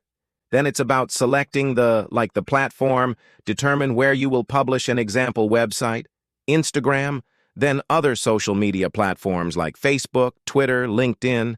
Then we also have TikTok and all of those. Okay, so you have to also select up the platform. Then creating a template, use a spreadsheet or tool with columns for date, title, type, platform, author, status, and notes. Metadata is one of the most important part about creating a template, and obviously it also needs to have every details which is going to hold up the date and every information about any specific content which needs to be released and also needs to be reminded. Then we also have about plan and schedule. Well, when you are creating a template, well, you also have to think about the plans and schedule, because the schedule is going to have the list, content, ideas, and the assigned dates when it will be published or when it needs to get out. Then we also have the deadlines. You also have to set deadlines because obviously, if you don't have deadlines, obviously you're just going to get less idle about publishing your own content. What happens when you don't have any specific deadlines set up as your goal? What happens is that you either tend to get lazy or sometimes the content that you want to publish either gets delayed. So you also have to put a lot of pressure, and you also have to put up specific consistent values and also be consistent on the feedbacks and what you are scheduling. Then we also have to track and adjust, monitor performance, and update the calendar as needed. Because obviously you cannot stay with the same thing or the same strategy over and over again. People will get bored. Obviously, if you want to keep people or you want your audience to give you a lot of attention, you have to change up that type of, strategies. You have to change it up. You also have to see the performance, which type of post or which type of content is getting a lot more reaches than the other ones which are not getting reaches. You also have to find out your weak point. You also have to find out what type of content your audience loves. Then let's move on to the tips. Be consistent. Regular posts. Keep your audience engaged. Obviously, if you still cannot post regularly, you also have to set up a specific time in your week or that goal which you want to reach, like 4 posts per week, 5 posts per week, 6 posts per week. You also have to keep that thing in mind. Then we also have repurpose content. Use the same content in different formats. Obviously, you are not going to post only one content in one of the platforms. You can also use that specific content and use it in the same way in different formats, or use the same way, or let's say, convey the same message with different formats. It tends to keep people more engaged. Obviously, you're not going to put all of the things in one page or all of the things in one slide. You can also use the same thing, shorten it up and make another design, another content in another format, and then you can publish it anytime you want to. So that also plays a very vital role when you are creating your own content. Then we have is stay flexible, adjust as needed. Well, sometimes what people are the people who wants to get viral are the people who are looking for a lot of reach. What happens is that they cannot adjust. Sometimes there are people in that specific region who do not like that specific type of content, but on the other area they love it. But the people who are in that specific region also need something. If you want to get viral fast, you have to check on your region. How many people are searching this specific content? How many people are getting entertained with that specific type of content? So you have to stay flexible and change up your strategies anytime when you need it. Then we also have is collaborate. Involve your team. The more people that are in your work are, the more people who are trying to engage in your content, that's the better, because you are getting more ideas, more help from more people. It also involves like partnerships and also like, let's say, content partnerships too, because you can see sometimes on YouTube, social media and all, they partner up and they influence the other people who are actually interested in those type of stuff, or what people will actually think that it is. Okay, I can give more attention to this content. Okay, so you have to think that out. Okay, so these are the most important tips which you have to keep those things in mind. So now we're going to open up Canva and show you how you'll be able to create yourself an example of a content calendar, and how will you be able to make it work up or be effective. As you can see on my screen that I have already opened up Canva. Now, the first thing what you basically have to do is you can go off to war over here and you can find out for something which is going to be related to calendar. Or you can also go over here and like search in for monthly calendar or wall calendar, whichever one you want. You can also go over search up for content. So I'm going to click on monthly calendar and there we go. We have a couple of these ones which we can use. So just in case, I'm going to be using one of them, which is going to be June or July, whichever one you prefer. So let's just open this up just in case, which is going to be June. So let's just search in for June. July, okay. July is perfect. So this is what I'm going to be using. So I'm going to click on Customize this template. I'm going to put in the content which I actually need to work on. You can also create yourself your own type of box and work along with it.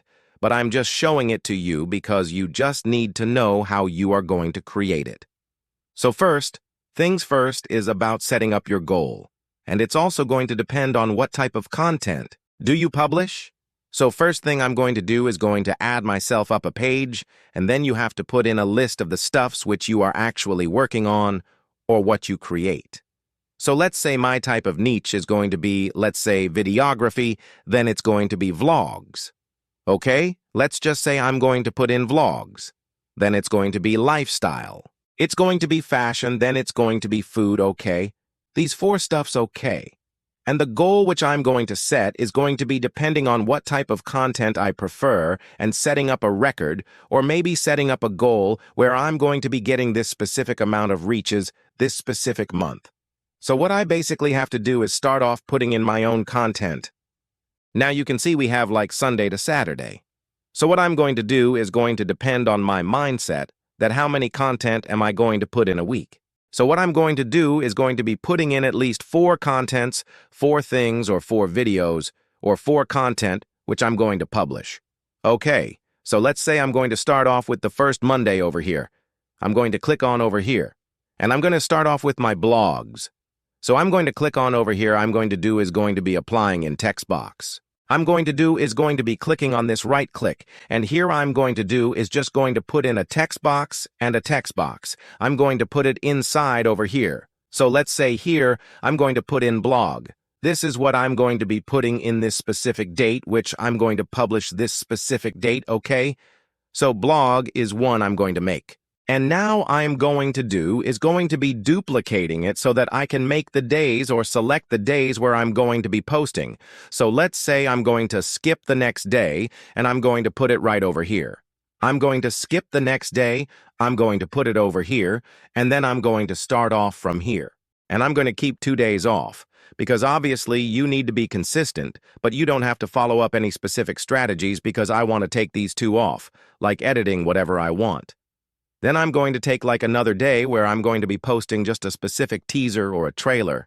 Then I'm going to do is going to be applying this on the 14th again, and I'm going to put it on 16th, I'm going to push it back to 19, I'm going to post one on 20, and then I'm going to go off to 2022 over here. I'm going to skip, or I'm going to put in 3 days because now we are going at the end of the month. And that's where the rush you have to put. But the days which you already start beginning with, you have to keep those things in mind, because these are the days which is starting of the month where you can actually get a lot of riches. And when they are already like into your videos, are they also like your content? They are going to just start pushing into the whole month. And just because that you have a goal for a specific month, you also have to put a bit of pressure and a bit more work at the end of the month. Okay, so I'm going to put it right over here. There we go. And I'm going to end it off with 2 days straight. There we go. There we go. So I have created myself up the days, or selected up the days where I want to post in my content. So the first day is going to be a vlog, and the second day it's going to be all about food. Now I also have to think about which type of content reaches the most of the audiences. So let's say my food type of videos reaches a lot of content. So I'm going to put something on Thursday. Okay, instead of Wednesday, I'm going to put one on Thursday. This is what I want. And instead of this, I'm going to put this vlog over here. I'm going to delete up this one. Okay, so there we go. I'm going to also apply another one and where I'm going to put in food. So there we go, food. And let's say this is going to be just a reel. Or let's say this is just going to be a story just about the story food story. Then we also have food again. Well, let's say I'm going to put in, let's say, nature. It's all about nature. I'm going to reduce up the size. Then we also have logs. Then after vlogs, I'm going to put in a teaser. Okay, so it just keeps the people entertained. And I'm going to do is going to be apply the story over here so that I can put something like a teaser story. So I'm going to put in like T-story. There we go, teaser story about the vlog. And then after the vlog, what I'm going to do is going to be putting in fitness. Reduce up the size. It's all about fitness on Thursday. Or let's say we can move the fitness to Friday. And also, fitness videos or fitness content does not take that long of a time to edit. Then after that, I'm going to start off with food again. We're going to need a lot of food type of logs in this specific, let's say the content calendar. So this is food, I'm going to put in food. Let's say I'm going to put in food, also food over here. And also it's going to end with a food, okay. So there we go. We have a lot of food type of content being released. Then also here after food. Now I'm going to do is going to be applying maybe a vlog, okay? Yeah, a vlog is okay because now it's the beginning of the month or beginning of the week. Now after that, we're going to keep that food. I'm going to put in story, okay? Not story. Instead of that here, I'm going to put in, let's say, just about nature, regardless of the size. After the nature, we're also going to talk about fitness, because these 2 days are obviously just, free. Now Friday. You can also put up food if you want to, because that's also kind of like a weekend now here. Like food after food I'm going to do is going to be putting in a small vlog, or let's say a reel. There we go. Now, after a reel, the food again, and then we have vlog. And here I'm going to put in, let's say nature again. I'm going to reduce up the size. And there we go. The whole thing is done. And after that, we're going to apply a couple of these reels where we don't have anything to do. Let's say maybe on a Saturday, I'm going to put in a reel. And over here, I'm going to put in a teaser story. Or maybe a teaser story over here. And here I'm going to do is going to be putting in just the A story on 11th. Third, the more you put in, these type of contents to just keep your, let's say, keep your audience busy, the better it is. And at the end, what I'm going to do is going to be keeping, let's say, teaser story on this one. And here, I'm going to put in a reel. Okay, not reel 2 times. Let's just remove that. And here, I'm just going to do is I'm putting in a story, and we're just going to keep 1 day opened up okay, which is going to have nothing okay, because that is almost like at the end of the week. So you can also fix up where you want to post your contents. It could either be on different platforms, it could be on YouTube, it could be on Instagram, it could be on Facebook, Twitter. You can also create yourself up that specific type of calendar to at the same time. But now I would just suggest you that whatever you create, you just have to use it for repurpose. Okay? So that you can work on it again with a different type of content. So I would suggest you, whenever you post any content, just share them on all platforms and on specific platforms if you think that is more convenient, but you just have to check out on your audience if they get bored. You also have to cut out some of these days, because obviously not all the people is going to like that. But when you are starting off, like putting in content, when you try to get viral, like at the beginning, you have to put in a lot of work and you have to keep yourself a lot busy. So I would suggest you follow these type of, calendars, which is going to help you very busy to be very busy.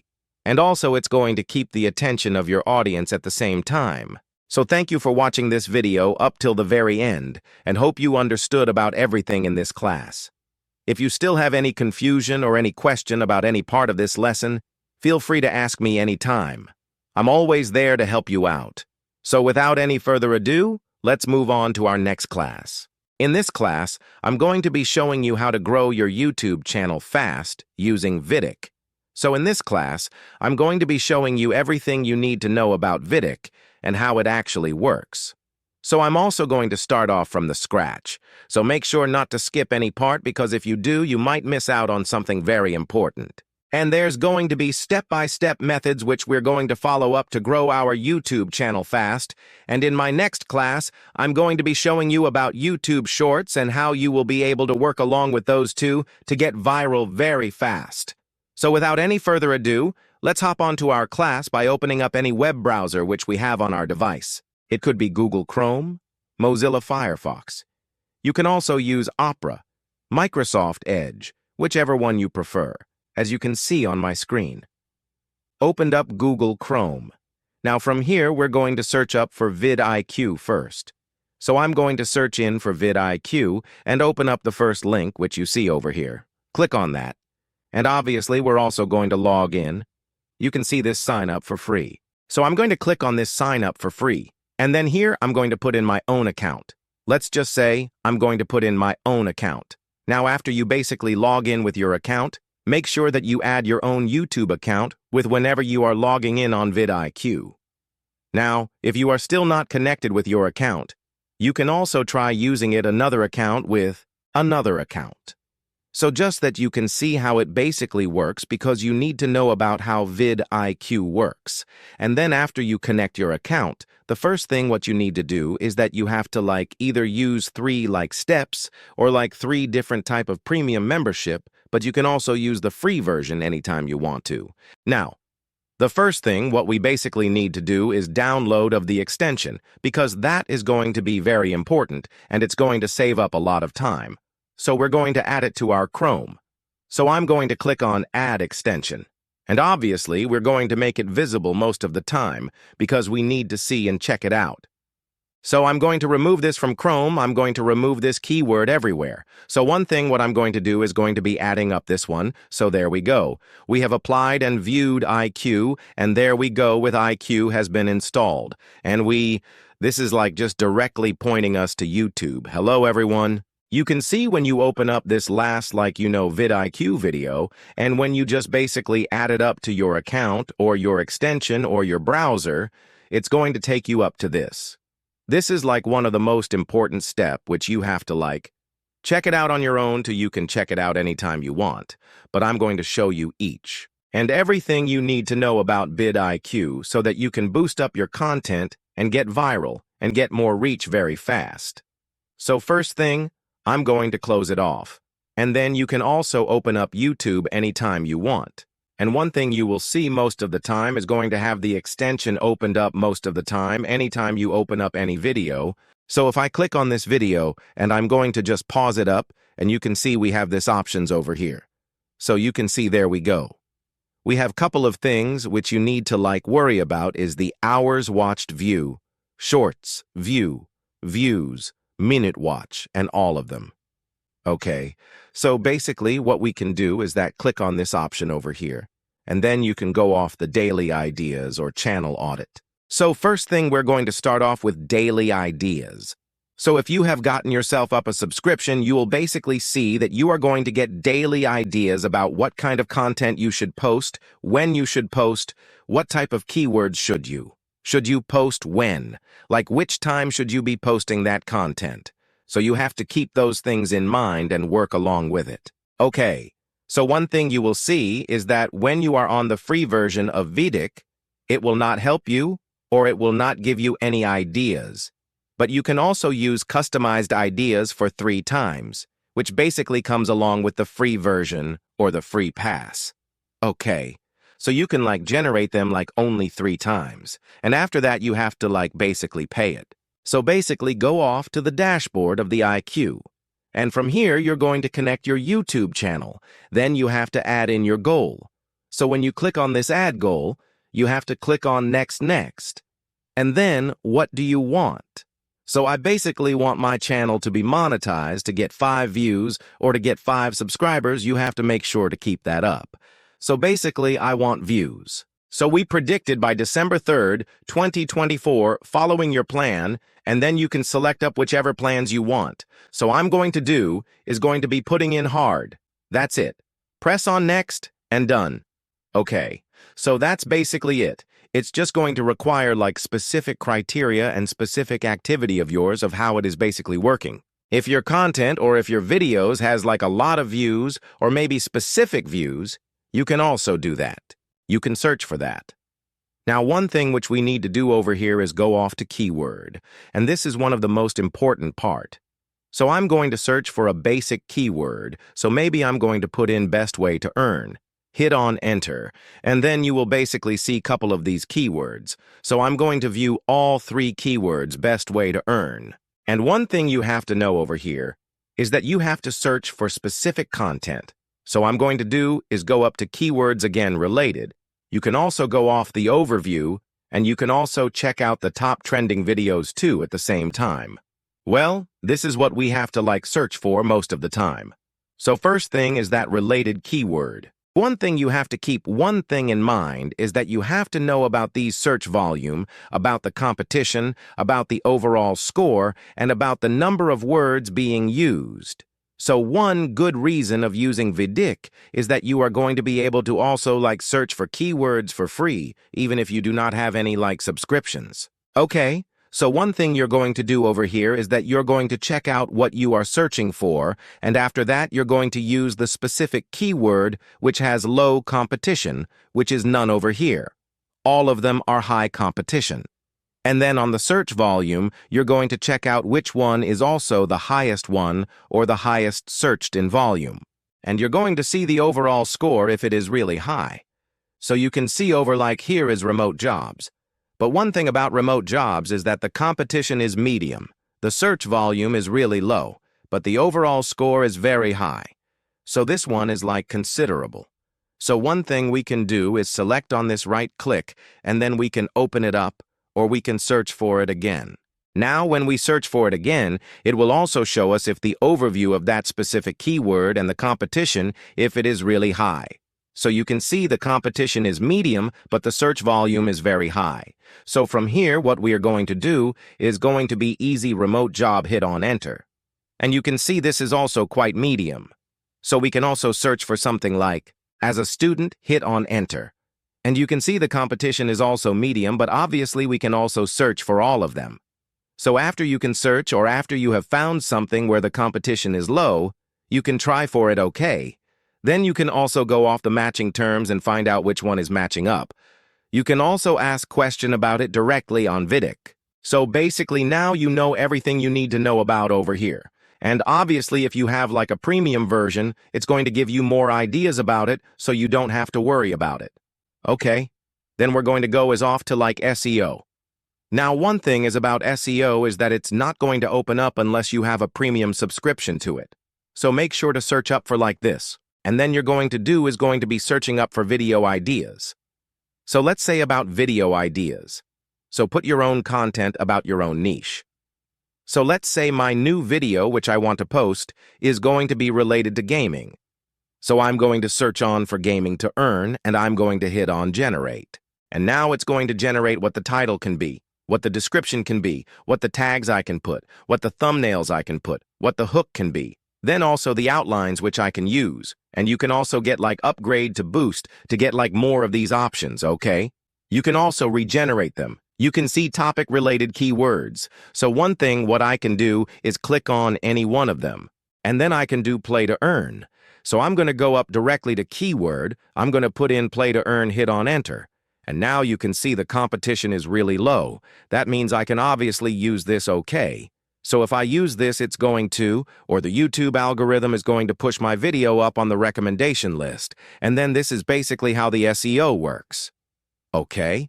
So if you guys still don't know what SEO is, it is search engine optimization. It's going to help you to find your videos very easily whenever any person is searching for that specific content. Okay? So now you know about SEO, AI generator, and then let's go off to competitors. Okay? Then you're going to do is going to be searching for competitors. Now the first competitor which I want to search for is Nike. So you can be like, it can be anything.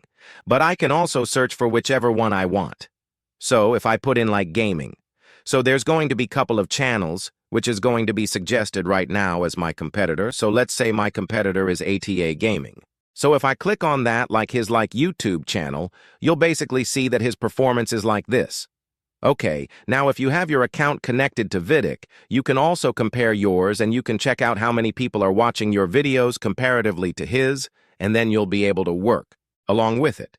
Again, you can see that I have logged into another account, and this one has like a couple of YouTube contents inside. So one thing you can see over on the dashboard, like already changed, is that we have the number of views which has already added up.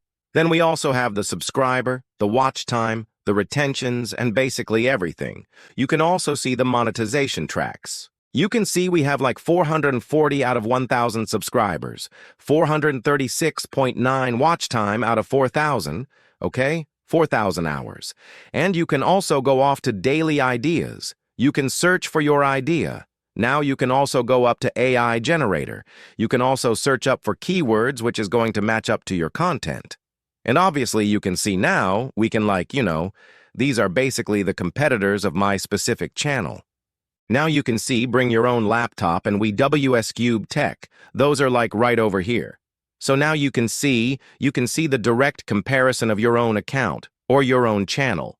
And comparatively to this one, you can see bring your own laptop is also really good. And also this vidIQ is also like really good, and the one is like flatlining. One is my own. So basically, you can see the lines, and it's also going to give out which one is which. So you can compare it up.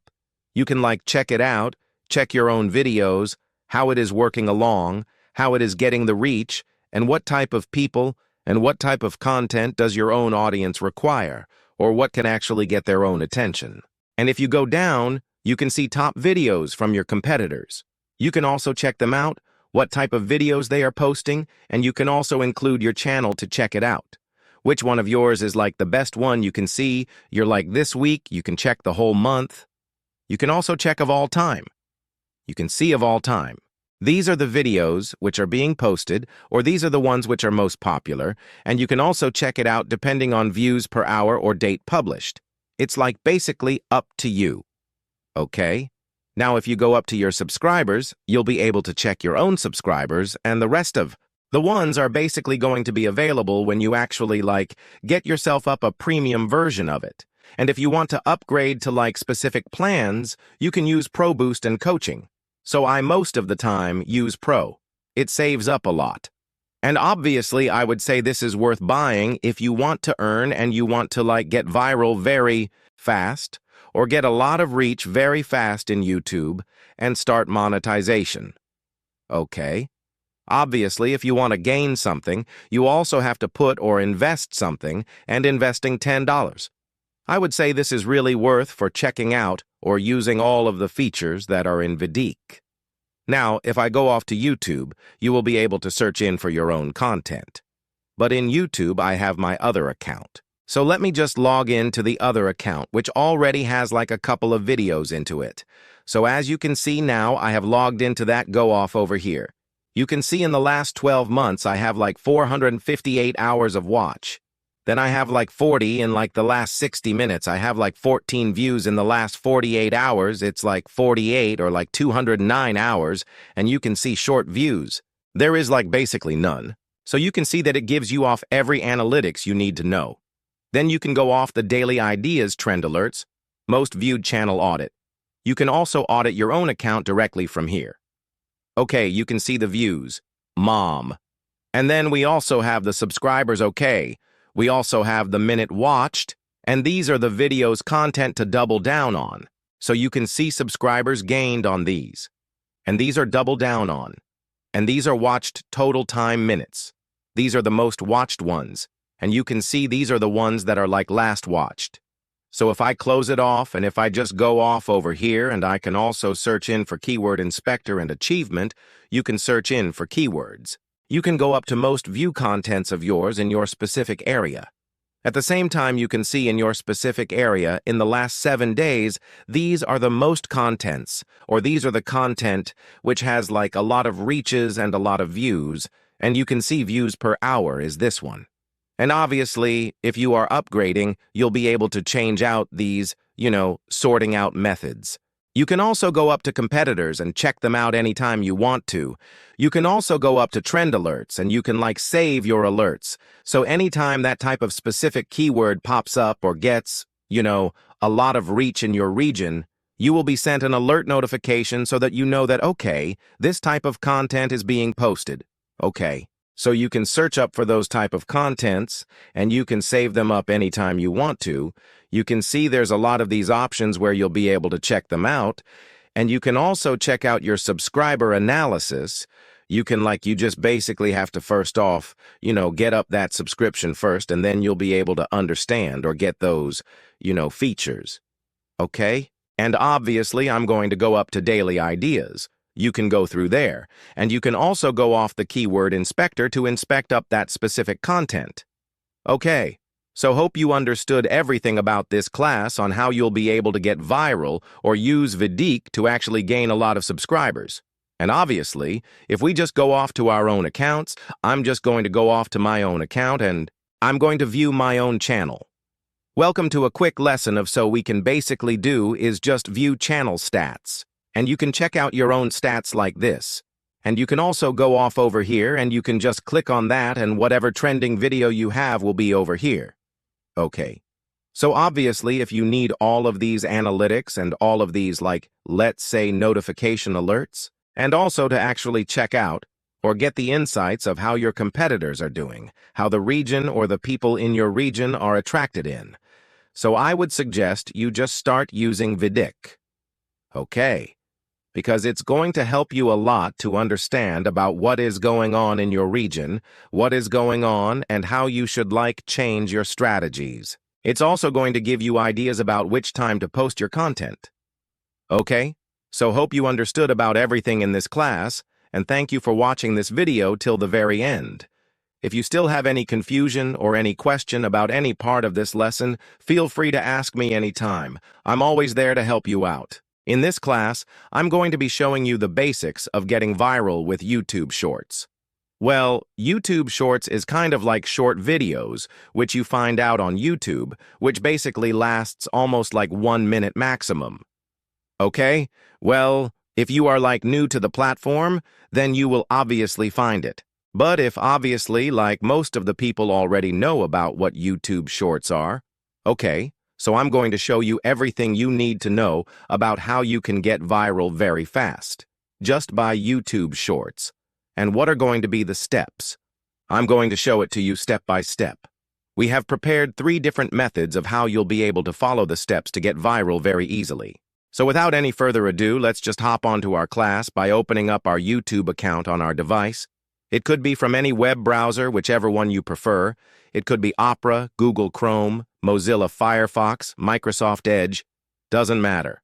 You can also use the software or download up the app and work on it at the same time. So let's just open it up on my device. As you can see on my screen that I have already opened up YouTube. Now the first thing what we have to do is go off to you. Now you can go off to YouTube Studios just directly from here, but you can also go off to your accounts, and then you have this option over here called YouTube Studio. Click on that. It will just take you directly to studio.youtube.com. And you can also search up for YouTube Studio just like this and search at the same time. And it will also take you directly to studio.youtube.com. Okay? Now, when you are already here, it will give you up a lot of these dashboards. But the first thing, or the first platform which you want to head off to, is going to be the analytics. Now, when you go off to analytics, we're going to first off step into inspiration. When you click on inspiration, it's going to give you ideas about your next video. So depending on your niche, let's say the next video which I want to post is going to be a reel, but I want to get ideas for my next video. So the next video idea or the keywords which I might be using is going to be something related to, let's say, learning. I'm going to click on this over here, learning the PHP for beginners. Okay, I'm going to search and then I'm going to wait for a bit. Just make sure that you are connected to the internet. Now you can see the first video which popped up over here is going to be this one Intro to PHP course. This was 4 years ago, and this was 3 years ago, 2 years ago, and 1 year ago. Now, one thing you are going to see over here is that the views this has 440K, 139.4, K 1.3 million, and also 1.4 million views. Now, one thing you will see over here is that according to the time, this one is around like 11 minutes, 22 seconds. This one is also 11 minutes, 27 seconds. This one is 2 minutes, 21 seconds, and this one is 4 hours. So one thing you can see that this one is one of the smallest of all of them. But yet this one is like the highest. Why? It is because it is like 2 minutes, 21 seconds. It's because people look for something which is really short and something which is also very easy to learn. Okay, that is what basically attracts the audience very much, because you can see learning PHP for beginners just like presents 4 of these videos. And among 4 of these are the ones which are most popular. So if I click on Show All, it's going to give me a lot of them. But one thing you can see from over here that comparatively to the time of all of these, this one has the highest amount of views. Now let's just go off back and let's search for something else. Now let's say how to make money online. Hit on Enter. Now you can see among them we have 9 minute, 9 minute, 15 minute, and also 15 minute. Now you can categorize them however you prefer. So as these are videos, so you can see among the videos, we have a specific time range. This one is, or these two, are 10-minute range, and these two are around 15 to 16-minute range, okay? So among 15 to 16-minute, you can see the views of them. The ones which are kind of lower is comparatively really high. It's because in 10 months, this video got 999K, but on this one we have 1 month ago, and this is 82.6K. So not all the videos are going to get views very fast after you post them. It might take a lot of time if we just click on this video. And so, have you watched? Stop it. Let's just stop the video, and you will have this option over here of this extension, which I already applied, which is called vidIQ. I've shown everything you need to know about vidIQ, so you can also check the analytics. You can also advance embed, and you can check the analytics of how it is going. You can also go off to the overview and check out how many views this specific account or this specific YouTube channel gets. Okay? You can also click on Show All and get all the videos and watch all the videos, whichever one you prefer. But you can see when you search for something with this specific keyword how to earn money online. It's going to give you our R.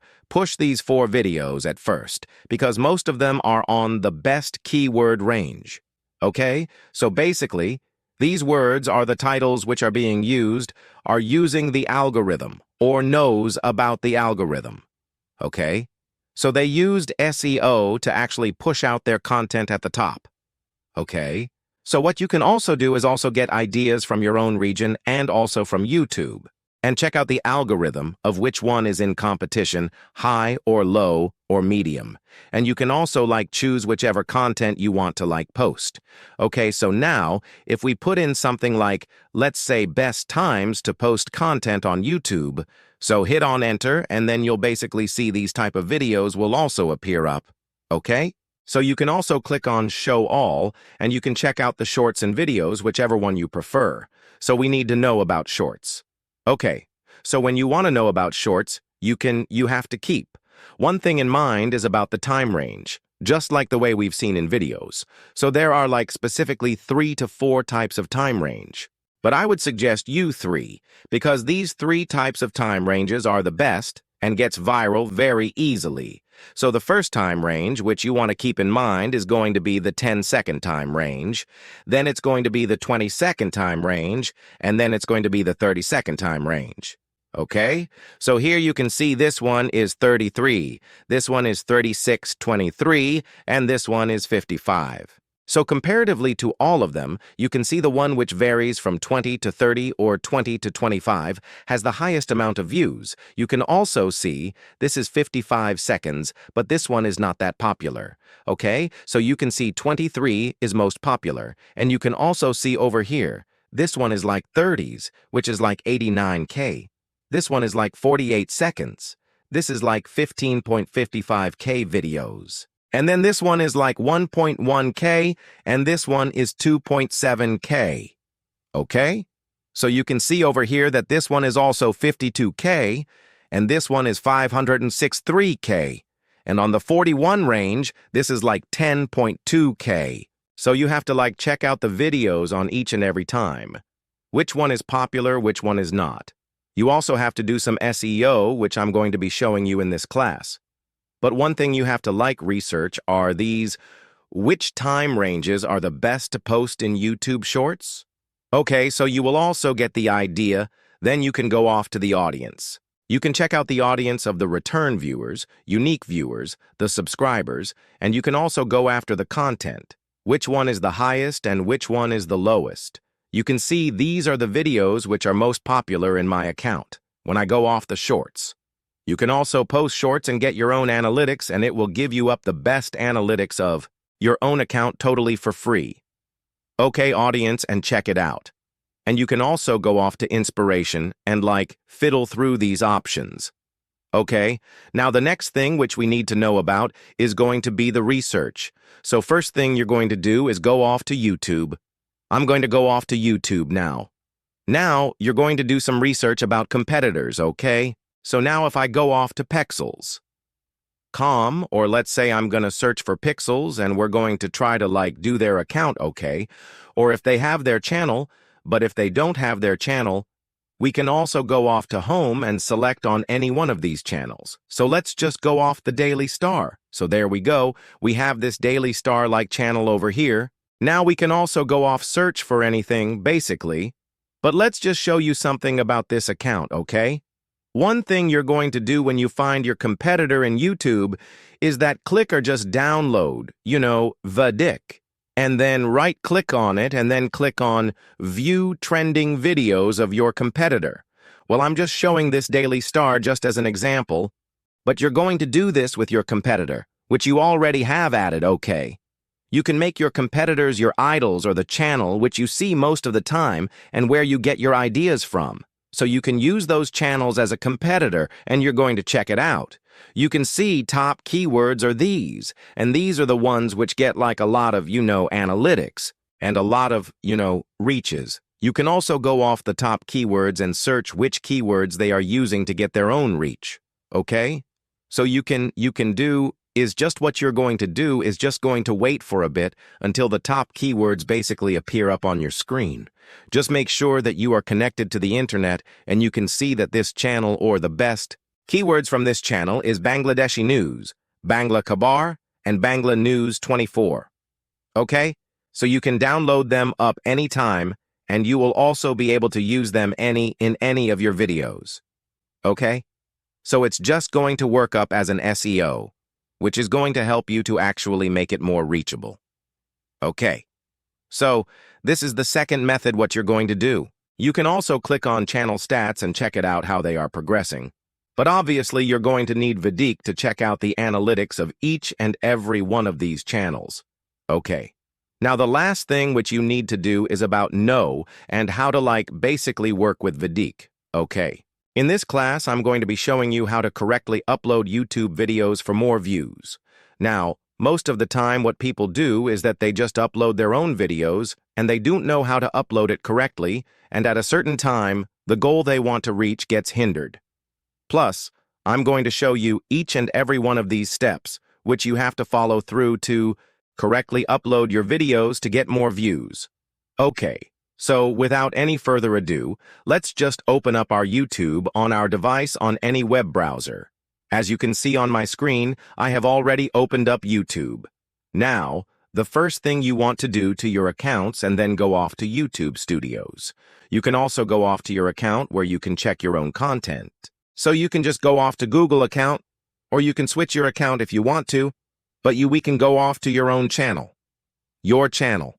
And then it will take you to your channel and you'll be able to check out your own videos. Okay, but the most or the best way is to go off to YouTube Studios, from where you'll be able to search for content and get more ideas about your analytics. Now, when you go off over here now, the first thing you need to know is about how you post your content. Now I'm going to start off from the basics, so we're going to be also getting a couple of resources from online. Okay, so let's say the first thing which you need to upload your video or to upload your content is going to be your visual content, whether it be a whole video or it could be a short, right? So we're going to need one example of a video. So we're going to download it from pexels.com. So when I go to pexels.com, I'm going to go off the videos and I'm going to try to find, let's say, maybe one of these real type of videos. Okay? Or let's say I'm going to just download this one. So after I download this one, it will be downloaded on my device. Now the things which I have to do is that we have to think about three things: the titles, the description, and about the tags. Now you are going to fix it up. So first thing you're going to do is going to be open up Word just in case, so that we can open up the proper preparation. And also, like, we can just, start along with it. So I'm going to go off the new blank documents. And now let's say we want our title okay. So we have our title okay. Now then it's going to be our description, and then it's going to be our tags. So here on the title, I'm going to increase it up just so that we can put in the title anytime we want to. Now I'm going to reduce the size just a bit, or you can also minimize it and open it up anytime. So there we go. We have this video over here. And another thing, what we're going to do is we should have it IQ opened up now, go off the studios, and from here I'm going to go off to analytics. And after that, I'm going to go off to inspiration. Now in our inspiration, we have to search for the video idea, let's say, how to find peace. So search for it. And then it's going to give you ideas about like these. Now from here, what I'm going to do is going to be, you can also search up for like more videos. So when you click on show, it will also take you to shorts. Okay? So here, what we're going to do is going to be either download myself up a short, or what you can also do is check out how they are actually growing. So one thing what we're going to do over here is that you can see this was 2 years ago and this has like 4 million views. So if I open it up here, it is already on watch. Now from here, what we can do is that we can get idea about this video. So you can also advance embed. You can also embed of the video if you want. Over here, you can like get the idea, but I'm going to go back. Let's just cut this off. And from here, as we're on shorts, let's just open this up and watch. You can see how it is working. Now, we can also cut this off over here. And instead of watch, we can also put in shorts towards page. And you'll be able to play it up anytime you want to. So you have like couple of these contents over here, right? You can also get the description of all. So that is basically to get idea about any content. Okay, so I'm going to go off over here again, and I'm going to go back. Let's say I'm going to search for how to earn money to be comfortable. Now I'm like, I just already searched for it now after I searched for it. Now you can see I have more contents. So let's say I'm going to be using maybe this one or this one. You can also try using this. So let's say I'm going to take this, pause it up. And here I'm going to take this title, okay. Ctrl-C, now I'm going to do is going to be opening up. Let's say I'm just going to go over take directly, or I'm going to go directly into keyword research. So keyword inspector, and I'm going to search over here and I'm going to click on search. And there we go. We have a couple of these contents. Now from here, what I'm going to do is going to be opening up Microsoft Word. And here, I'm going to put in the colon. And here, I'm going to put in the title, 7 Passive Income Ideas. Okay. So I'm going to take that. Select all of these. And I'm going to turn them into black. Okay. So I'm going to take this over here again, Control-Z, Control-V. I'm going to turn it into text. Okay. So there we go. We have our text, or let's say our title. And obviously it's not going to be the same one. But what we're going to do is going to be just customizing it just a bit. So let's say I'm going to say passive income ideas to make 50K per week. Now if I put in like dollar over here, and I'm going to take this Control-C, and I'm also going to do the keyword research over here. Paste it, search. And there we go. There's like a lot higher okay. But use something like this medium. So I'm going to take this to Limitless TV, and I'm going to put it into my title, okay.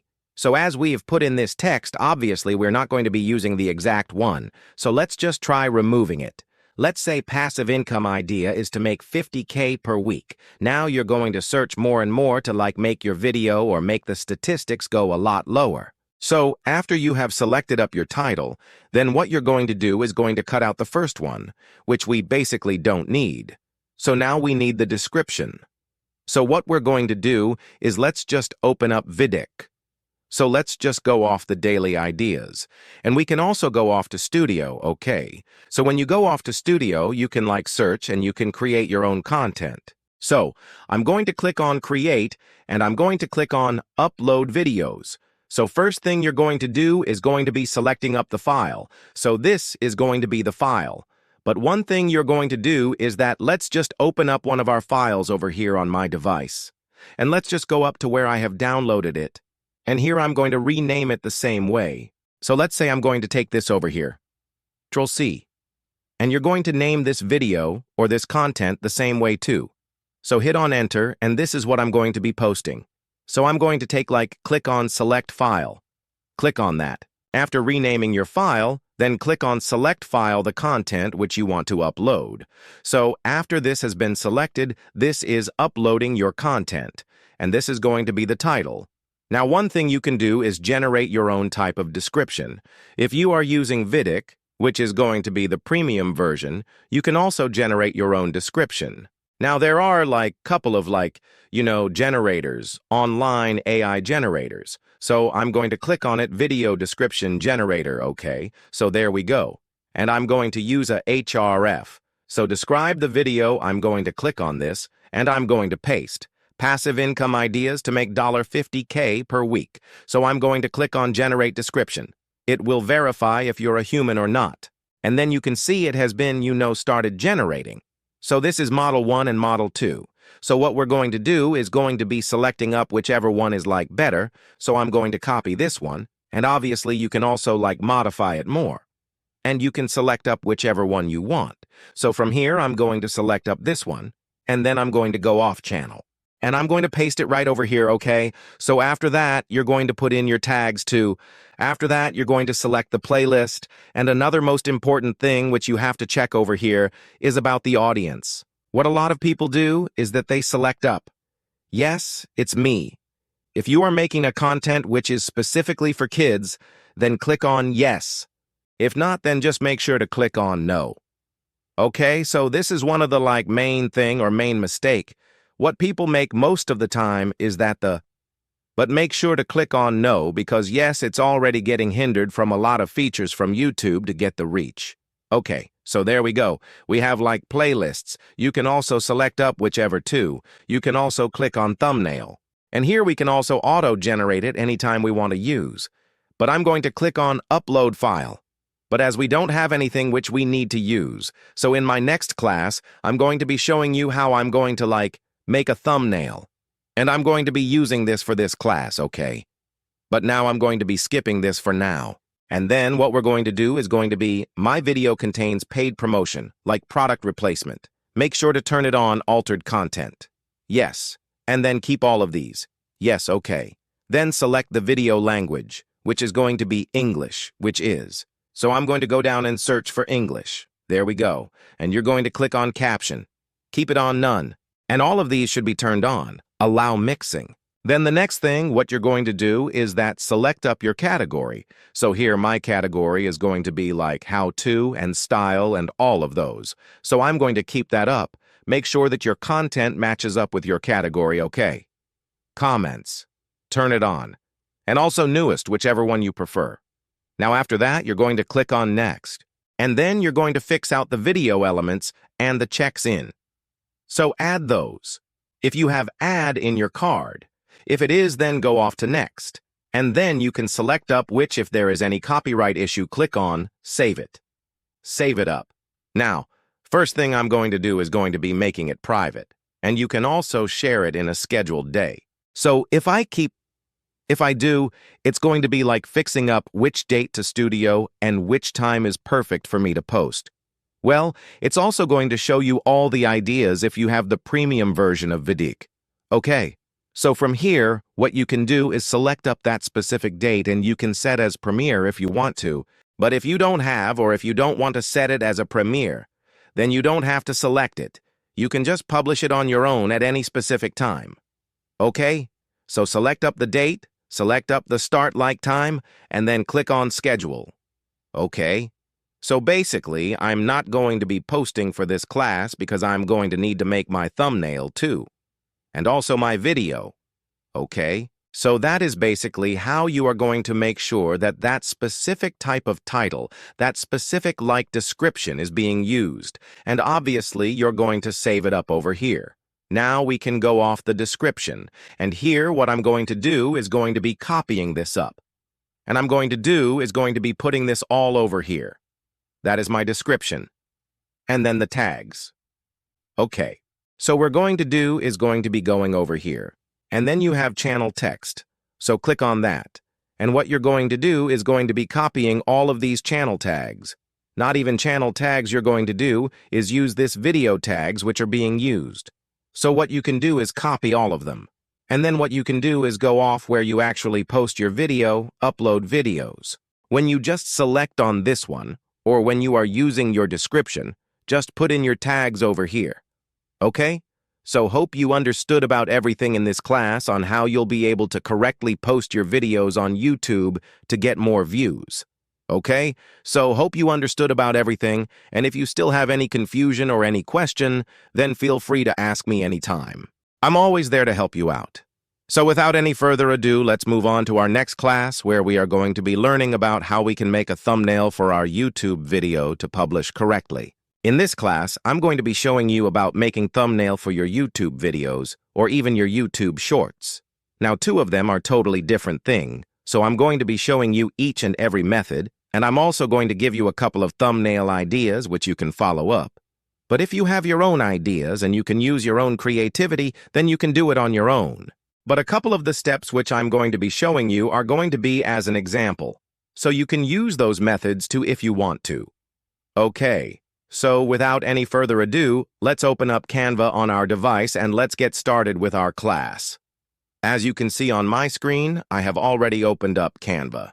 Now in Canva, what we're going to do is going to be open up presentations because that is what we are going to be needing. So first things first is just click on 1609, which is going to be for our YouTube videos. And then obviously we're also going to need a couple of, let's say, thumbnail photo ideas, which we're going to get it in just a moment. Okay? So first things first is that we're going to apply a couple of these pages. Let's say 5 pages. So I'm going to be showing you, let's say, one of the most easiest method, okay, which is quite popular, which is also called the glow method, which was quite trendy in a couple of years. So it's also kind of trendy, which you can also try using. So I'm going to be showing you how you're going to do. So let's open up any web browser which you have on your device and then go off to pexels.com. I'm going to go up to the home section so that we can get our photos. So from here, we're going to search up for portraits. Hit on enter, and from here, we're going to take a couple of the photos which we need. Okay, so there we go. It's going to load up. Just make sure that you are connected to the internet. If it doesn't load up, just reload it back again. Wait until it shows up on your screen. Now you can see that our photos has appeared up. So let's just download a couple of these photos. So I'm going to download this one, and it will start downloading in just a bit. If it doesn't, then you just have to basically wait for a bit. And then I'm going to go down and I'm going to download this one to this one also looks quite good. There we go. One download in progress, and it's going to download another one in just a moment. And after that, we're going to also download this one. So these three will be downloaded, and we're going to be using these three of them. And then I'm going to make my thumbnail okay. So wait for a bit until those have been downloaded, and then after they will be downloaded. We're also going to upload them into Canva so that we can work along with it. But if you don't want to use the resources over here, what you can also do is open up Canva, and then you can go off the elements and you can search in for portraits. Hit on Enter, and then you can go off the photos, and then use whichever photo you want.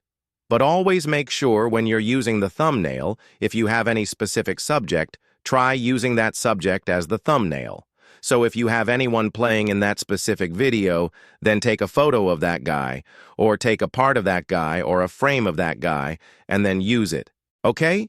It could be a guy, or it could be a girl, whoever is in it. Okay, so make sure the subject is also a part of the thumbnail.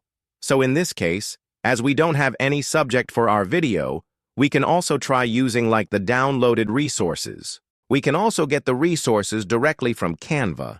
So if you want to use the resources which you've downloaded, go off to Uploads, go off the upload file. And then from here, I'm going to use two of these and open them up. So after I open them up, they will be uploaded on Canva. And after they will be downloaded, I'm going to open them up directly on my page. So I'm going to take this over here, and I'm going to take this on the second page. There we go. I'm going to zoom out. I'm not going to crop it, but instead I'm going to do is going to be reducing the size. Let's say I'm going to delete this. I'm going to take it over here like this, and I'll be able to work along with it. Okay, so we have two of them. And then we're going to do is going to be removing the background of both of these photos so that we can make ourselves the thumbnail. Okay, so we have one preparing, and then after it will be done, we're going to go off to the next one. And we're also going to prepare ourselves the second PNG image, or, the background removed photo. So I'm going to take this photo over here. This is going to be my thumbnail or part of the thumbnail. There we go. And go to the second one. Select it up, edit the image BG remover, and then wait for a bit. Now you can see the background of this photo has been removed too. So I'm going to scale it up in such a way so that it actually looks good. So I'm going to keep this one in the middle because I'm going to be working along with it. I'm going to click on this photo, and then I'm going to do is going to be animate it. You can animate it if you want to. You can also edit up your image, go off the shadows. And from here, I'm going to apply glow. So here you can see we have the glow. So I'm going to click on that, select up whichever color you prefer, and then you can select up whichever glow you want. So you can also fix up the size, can fix in the blur amount, can also fix in the intensity. We have the glow applied. Now I'm going to select up or make myself, or just find myself a background. So here in my background, I want to create something which is going to be saying earn 50K in a month. So I'm going to do is going to be selecting maybe a white, let's say money, hit on enter. Go off the photos or graphics, whichever one you prefer, money, or let's say earning backgrounds. Hit on enter and you will basically get a lot of photos. And you will also get like a couple of graphics, which you'll be able to work along with. So here, I'm going to do is going to be using this specific, let's say I'm just going to wait for a bit. Make sure that you have stable internet connection. If you don't, you might face issues like this. But it's also going to get fixed, or going to get fixed. Like whenever you have a stable internet connection, after it appears up, you can go up to graphics if you want to. You can also go after photos and use whichever one you want. So from here, let's say I'm going to be using one of these photos which has appeared up. So I can either use this. This also looks quite good if I right-click on this and make it my background. This is how it's going to work along, or this is how it's going to look like. I'm going to press on Ctrl-Z, and I'm going to go up to Edit Image, and I'm going to go off to duotone. And let's just make something like bluish, okay? So it's going to look good with the glow, okay? So I'm going to do is going to be selecting up whichever one I prefer, and whichever one looks actually good with the whole thing. You can also turn the whole background into a specific color. That's also doable, but let's say I'm going to wait for a bit until these options appear up. We're going to go up to Edit Image, and let's just go back to Duotone again. And let's say, I'm going to make something like this. I'm going to fix the intensity, and I'm going to right-click on it, and I'm going to turn it into OK. So even though you can see this is now looking red, so obviously I'm not going to be using red. So I'm going to click on Edit Image again, Duotone, and I'm going to change mine into Sea Blue. And this is the exact color which I want. So there we go. Now I'm going to turn it into my background. And if it looks red again, then you have to make sure it's like white or it's like blue. So instead of making it into my background, I'm just going to keep it blue so that it just stays blue like this. And I'm going to take it. And I'm going to right-click on it, and I'm going to keep it beneath. Okay? So, I'm going to click on Position, go off the layers, turn this underneath, and this is how it will look like. And then I'm going to be selecting onto my color of the background. And I'm going to turn them different, so I'm going to click on this over here. Select on this, and I'm going to turn them into a bit sky bluish so that it actually kind of looks good. We can also keep it something like this. Gradients over here, which will also make it look really good. You can go off the Edit Image, go off the shadows, and we can change the color of the shadow anytime we want. So if I click on this and let us just say I'm going to keep it somewhere around cyan. Okay. So you can use cyan, you can use pink, whichever one you prefer, but I prefer keeping it somewhere around blue. And one thing we're going to do over here is that we're going to fix in the intensity, the amount, fix it up, size, fix it up. And you're going to be fixing up the size or fix it up just a bit. Okay. Now we're going to put in my own text, which we actually need to put, which is going to work as infographics, okay? So to use it as infographics, what we're going to do is going to be putting in more elements and put in the text. So first thing we're going to do is going to be searching for elements, which I'm going to put in YouTube as my logo. So I'm going to go off over here, YouTube logo. And here I'm going to put in these boxes over here. There we go. Let's just say I'm going to keep it over here. And let's just say this is basically it. And now I'm going to put in my text. So to put in my text, what we're going to do is go off the text and then click on Add a Text Box. And now here, what I'm going to type is going to be, let's just open up the Windows file over here, or the doc file. Let's say Passive Income ID is to make Ctrl-C, Ctrl-V over here. Select all of this up. And then I'm going to be making a couple of lines. Select up all of these, and I'm going to keep them left aligned. And here what we're going to do is going to be fixing up the text how it needs to be. So let's say I'm going to be a couple of spaces over here. Let's just say I'm going to be selecting up a different font. Let's just go off over on Display. There we go. We have a couple of these ones to use. Let's say maybe I'm going to use this. Okay, instead of that, let's just try using this. If it's still not working, we can try using this one. If you want to go for something like this, you can also try using that. Let's say maybe I want to use this, but this I will just try using this one. There we go. So there we go. I'm going to keep this one just like this. Let's just do something. I'm going to keep this over on this side. Select up the whole thing. And I'm going to be keeping this like this. Select up this one. We can also turn it bold, okay. We cannot summon it. It's going to be increasing the size. Select it up if you want to use a different font. That is also doable. Passive Income Ideas. There we go. We can also try using this one. Let's just try using this. Okay. Select up all of these texts. And I'm going to be turning them white.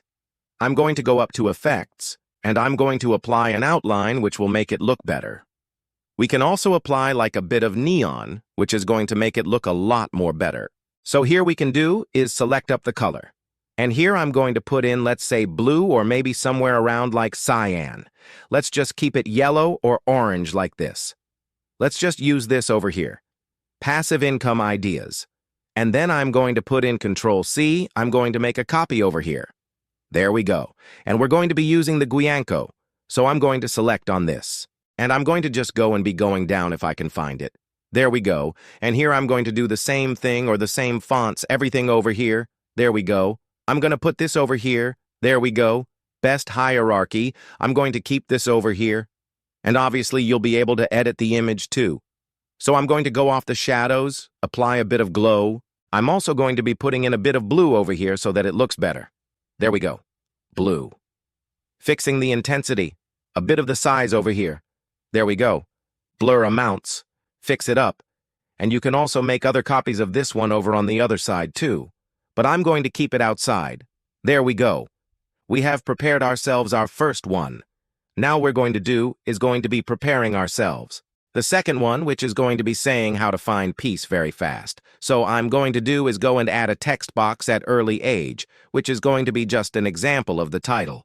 So I'm going to select on this part, go off the text and find out whichever font you want to work with. So here, maybe I want to use something better. So here I'm going to be using something maybe a bit more modern, a bit elegant, a bit vintage. So let's just search in for elegant first. So if I put this one, how to find peace, this looks good. So I'm going to select on this use. This one, I'm going to make it bold. If it can't be bold, so I'm going to go After Effects. And I'm going to lift it up just a bit so that it is visible. And then I'm going to be changing up the color the way it looks like. So I'm going to be using this specific color, or maybe this. You can also try using this one, also looks quite good. I'm going to be try a couple of them and find out whichever one looks better. So I'm just going to keep it this way, okay? So maybe like this or maybe this one. All of them looks really good. This one looks a lot better. So if you want to use this, what we're going to do is going to be changing it into white. There we go. Select all of this up. Go up to Effects. Lift it up. Intensity should be 100. But if you want to apply more effects, you can go up to Effects. Over here, you can apply a bit of neon, which is going to make it look better. You can fix in the intensity. You can change up the color. Now, anytime you want to, maybe you want to use reds. You want to use white. You want to use yellow. Whichever one feels good. So I'm going to keep it like this. I'm going to select on this photo. I'm also going to be applying a bit of glow over here. You can also change it however you want to. If you don't want to change anything and you just want to apply a bit of glow, just go up to the shadows and apply a bit of glow. It's going to look just this or just that. Like this. Fixing the size. This is what I want. So I'm going to keep it like this over here, increase up the size, and there we go. So this is how it should look. And then you're going to be applying elements. So maybe I'm going to search for peace. Peaceful background, hit on enter. Let's say I'm going to be searching for peace backgrounds. Go off to graphics and you can use whichever one you want. But I'm going to choose going off to photos. If there's anything good, I'm going to be using that. So maybe I'm going to go off the graphics and I'm going to use one of these over here. Let's just try it out, okay? Not this one. We can try this one over here. Or maybe let's say I'm going to be searching for flower backgrounds. Wait for a bit until it appears up. So from here, I'm going to be taking like this over here. I'm going to use that. I'm going to go off the position, take it underneath. And I'm also going to be reducing up the transparency so that it just looks better. Okay, so there we go. We have created ourselves up the backgrounds. I'm going to reduce up the size. Done. Okay. So we have our text applied and also our photo, which is going to work as our thumbnail. You can also apply more elements to it if you want to. Maybe something like, more elements, more graphics, more animation. But I'm going to keep it just the way it is. Now the last one which I'm going to be making is going to be, let's say, a YouTube short, which is going to be a thumbnail. So I'm going to be clicking on that, and I'm going to go off to home. I'm going to go off to social media. And instead of social media, you can also go off to custom size. And then you can be searching or put the width, which is going to be in the 1080, and the height is going to be 1920. So here, what you're going to do is going to be going off on Instagram story or clicking on Instagram story. You can use this if you don't want to. That's also totally fine. And from here, what you're going to do over here is that you're going to work with the same method, okay? So put in your subject or put in the highlights of your own video. So we're going to open up Google Chrome just in case so that we can get the idea of the video. So let's just say I'm going to open up pexels.com. And from here, I'm going to take one of these videos. So I'm going to click on download, and after it will be downloaded, what I'm going to do is going to be taking this part of this photo or video, whatever this resource is, and I'm going to turn it into a thumbnail. So this photo has been downloaded. So I'm going to open up Canva. I'm going to go off to Uploads, Upload File, and there we go. So I'm going to upload, and there we go. This is a video. So I'm going to be waiting a bit until this one has been uploaded, so I'm going to delete one of them. Move the trash. There we go. Moving to trash. And one of them will be uploaded. And after it will be downloaded, I'm going to take one frame of it and then turn it into like one photo. Okay, so I'm going to wait for a bit until this uploads up. So this one has been uploaded. So I'm going to click on that, and I'm going to keep it whichever part I want to work with. So from here, what we can do is take a screenshot. Okay? So what we're going to do is going to be trimming out the parts which we do not need. Let's just say I'm going to be using one part. You can use that too. That's also fine.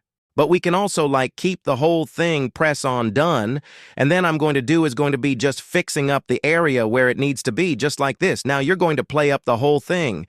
You're going to do is go and be taking a screenshot out of top, and you're going to take a screenshot on this video or this photo, whichever you prefer it into. Or you can remove the background anytime, basically. So if I click on Edit Video, you can remove out the background anytime, okay? So after removing the background, you're going to take the screenshot of that specific photo. You can also take a screen snip of any part of the frame of this video too. You can also turn it into something good, so you can also apply this background remover on your video. It will also take a bit of time and a bit of your internet connection. It is also very fast depending on how long your video is okay and how your video is composed of, so you can try it on or try it along if you want to. There we go. It is 100% done, and after it will be done, what you're going to do is going to be just wait for a bit until it has shown you the play button, and it will render it up just a bit. If you still don't like it, what you're going to do is going to be just pressing on Ctrl-Z to undo the process, and you're going to take a screen snip. So if I type in screen, snipping tool. So from here, what you're going to do is going to be taking a screen snip. So click on that. And from the video, what you're going to basically do is let's cut this off again. Take this from the beginning. Turn it on. You're going to take this screen snip. Now, as you've saved it up now, what you're going to basically do is take or save this file. I'm going to press on Ctrl-Z, save this on the download. Let's say I'm going to keep it GH, save it up. It will be saved up. And then you can go off to Uploads, Upload File GG, wait for a bit until it has been uploaded, take the photo after the upload has been done, and then turn it into a thumbnail. Increase up the size Edits Image BG Remover to remove the backgrounds, and then click on Elements to search in the background. Let's say How to Style, or maybe let's say Stylish, or let's say Fashion Background. So there we go. We have the fashion background. I'm going to go off the graphics. We can also go off the photos and search for the one which actually looks good. So from here, what we can do is that let's just try using this one, or we can try using this one. Let's just put this over here. Ctrl-Z. Let's just keep this over here. Click on Position. Go off the layers. Take this at the top. I can turn this photo into a thumbnail like this. You can also use the exact photo and turn it into that thumbnail too. Let's say I'm going to put in my text box. Now you can also use these type of text boxes to, let's say, from here I'm going to click on this Ctrl-A, how to style your own, let's say, fits. There we go. Select it up. Increase the size. Go up to Effects. There we go. It is applied, or it has been applied lift. So if I just turn it into this brown, it will be visible. There we go. You can use it inside or outside, wherever you prefer, okay? So basically, this is how you're going to make your own thumbnails. And then you can go off to Elements, go off the graphics, and apply whichever one looks good. Maybe something like this. You can also put in more elements, just like this over here. And we can take this position. Take this at the bottom. This is how it will look. You can go off the transparency, reduce it up. There we go. There's like a lot of these graphics which you can apply to make it look a lot more better. Okay, so thank you for watching this video up till the very end, and hope you understood about everything in this class on how you can make your own thumbnails for your YouTube video and also your YouTube shorts. If you still have any confusion or any question about any part of this lesson, feel free to ask me anytime. I'm always there to help you out. The next thing what you're going to do is going to be clicking on Share. You can download it up as a PNG or as a JPG, whichever one you prefer, and then use it while uploading your content on YouTube. Okay, so without any further ado, let's move on to our next class of social media boost to get viral in social media platforms. Well, I have prepared a presentation or a couple of slides which will give you the best idea of when to post in which platform. So without any further ado, let's move on along with our slide. So the best times to post on social media can vary depending on the platform and your specific audience. Here are general guidelines for different platforms. The first one is Facebook. So the best time to post in Facebook is Wednesday at 11 a.m. and 11 to 2 p.m. Well, this also varies from time to time, but if you check out the overall time of when it is the best time to post, it is Wednesday at 11 a.m., and you can also get your own research done just by yourself, just by going through any online, any web browser, and search for the best times. And then the best day is Wednesday and Thursday, because that is almost at the weekends of every week. Then the worst day to post in Facebook is Sunday. Now in a couple of regions, Sunday is termed as the first day, and in some days Sunday is termed as an off day. So it depends on your region. So according to my region, because Sunday is the first working day of the week, the worst day to post is Sunday because everyone is busy. Then let's move on to Instagram. Well, in Instagram, the best time is Wednesday at 11 a.m. and Friday at 10 to 11 a.m. Now, why is Wednesday one of the most important day? Because a lot of regions has their off day on Wednesday, so 11 a.m. And Wednesday is one of the best time because people tend to sleep a lot more too on their off day. And then Friday to 10 to 11 is also an off day. So people also try using, or people also, fiddle through Instagram a lot in Friday 10 to 11 a.m. And the best day is Wednesday to Friday. And the worst day is similar to Facebook because this is off Meta. So the worst day is still Sunday on Instagram. Now, what is the best time for Twitter? For Twitter, Wednesday at 9 a.m. and Friday at 9 a.m. Now you might think that, okay, why does people get on 9 a.m. or 9 a.m. Friday too? It's because Twitter is not popular in all regions. It is most popular among professional people or among professional content creators and even pages. So they try or tend to be free, or they tend to post something at 9 a.m. on Wednesday, not even like 9 a.m. consistently. But obviously, Wednesday and Friday morning is the best time to post in Twitter, because that is the time where most of the traffic gets along in Twitter. And the best day is Tuesday and Wednesday. So why is Tuesday? Because Wednesday is an off day, so people tend to post their stuffs on Tuesday, like at the evening or maybe at night. Okay? And the worst day for Twitter is Saturday, because in a lot of regions, and most of the regions, which is like where Twitter is popular, Saturday is also termed as the last day of the working week. So on Twitter, the worst day is Saturday. And then, let's move on to LinkedIn. The best time to post in LinkedIn is Wednesday, 9 to 10 a.m. and 12 p.m.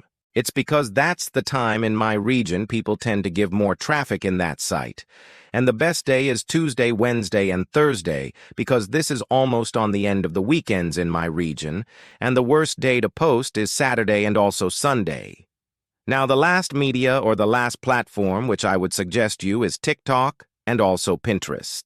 Well, it's TikTok, so the best time to post in TikTok is Tuesday at 9 a.m., Thursday at 12 p.m., and Friday at 5 a.m., according to my region. You can also do a bit of research on your region and find out the best times. And the best days for TikTok is Tuesday, Thursday, and Friday, and the worst day for TikTok is Saturday and Sunday. Just like I said, or just like I compared in my previous ones on Pinterest, the best time is Friday at 3 p.m., and this is worldwide. It's because that time it's tend to be like in a lot of regions. It's like an off day in some region. It's also like the last day, and in some regions it's like like the last day of work. Okay? But the worst day for Pinterest is Sunday. Okay. So make sure to keep these things in mind. And the best day is basically Friday and Saturday, because those are the last day of the working week. Now on YouTube, the best time is Thursday and Friday from 2 p.m. to 4 p.m., according to my region. So the best day is Thursday and Friday, and the worst day tends to be Monday, which is basically the second working day of my region. But in couple of region, it's also the first working day. Okay, so these times are based on general trends and also averages, but it's essential to consider your specific audience habits. So, well, I've given you like an analytic of my specific region and what I researched through. But you also have to check your own audience, your own analytics, and their habits to adjust accordingly. Analyzing your own data and using platform analytic tools can help you find the most effective posting time for your audience. Well, in my previous classes, I've shown you about how you can use vidIQ. It also gives you idea about when to post. But obviously, you're going to need a premium subscription to it, so make sure to keep that thing in mind. And it's going to take, like, if you go for the lowest one, which is going to cost like $10 per week, not per week, per month, you can try using that. And obviously, if you want to gain like followers, gain like boost, or gain like viral content, you want to just get viral. Then obviously I would suggest you try using the premium version of it, like it is going to be totally worth spending on. Okay, so let's just go off to our web browser and check out which platform is showing me that which is the best time. So I'm just going to give you a real-time, example of how the best times, best days, and worst day actually vary from time to time and trend. You can see I have opened up Google Chrome, so best time to post content in Facebook. Hit on Enter. And there you can see we have Tuesday 9 a.m. to 2 p.m. and 5 p.m. Wednesday 9 a.m. to 5:03 p.m. and 5 p.m. and so on. So it's going to depend on, a lot of things, a lot of analytics. And obviously the same trends do not go on forever. It changes from time to time. People depending on what situation they are, people depending on which region it is, and also a lot of other cases which you have to consider. So I would suggest whenever you are trying to find the best time to post in your social media platform to get viral, I will suggest you use your analytic tools such as vidIQ and Facebook and also Instagram. You have their own analytic tools. Try using them and obviously do a bit of research. Do some SEO. And it will help you a lot to find the best time to post in these platforms and gain a lot of followers and get viral very fast, which is going to be very effective. So thank you for watching this video up till the very end, and hope you understood about everything in this class. If you still have any confusion or any question about any part of this lesson, feel free to ask me anytime. I'm always there to help you out. And in general, or let's say just in this case, I'm just using this analytics tools of Instagram. You can see this is the time. Last 48 hours, I got 151 views, and which time I've posted has got a lot of views. You can see, okay, March 31st, 2023, it's got 12.6% average view duration, and also the view is 694, okay? So check these out. Check your analytics, check your accounts, check your own content, compare them, and understand which one is better for you and which time is better for you to post. So without any further ado, let's move on to our next class. In this class, I'm going to be showing you everything you need to know about the best times to post. In this class, I'm going to be showing you about how you can build yourself up a community. Well, I'm going to be giving you a couple of ideas through slides, which will basically help you understand and what to follow through to build yourself up a safe, healthy, and a good community which is going to stay along with you. So make sure not to skip any part. And without any further ado, let's move on with our slides. Building a community on social media to achieve viral success involves several strategic steps. Here's a comprehensive guide to help you out on how you can build yourself up a community. So define your purpose and audience. Identify your niche. Focus on a specific topic or interest that you are passionate about and that has a dedicated audience. Let's say your niche is something like marketing. Maybe your niche is something about, let's say, health. Whatever it is, make sure to focus on that specific topic and to check out if your audience is loving it or not. But you have to be passionate about that specific niche. Understanding your audience comes next. Research your target audience, demographics, interests, and pain points. Create content that resonates with them and so that your audience can also relate along. Second is create high-quality content. Consistency is key. Post regularly to keep your audience engaged and also so that you get the attention. Develop a content calendar to plan your post, which I've already done in my previous classes. Then visual appeal. Use high-quality images, videos, and graphics. Visual content tends to get more engagement than value-driven content. Share content that provides value to your audience, such as tips, tutorials, entertainment, or inspiration. Well, these are the things which get most attention. Okay, engage with your community. Respond to comments and messages. Obviously, if you have like a really high or let's say a very big community, it's sometimes very tough. But you should also try to respond to comments and messages which are relevant and what people are asking for the most. Show that you value your audience by interacting with them.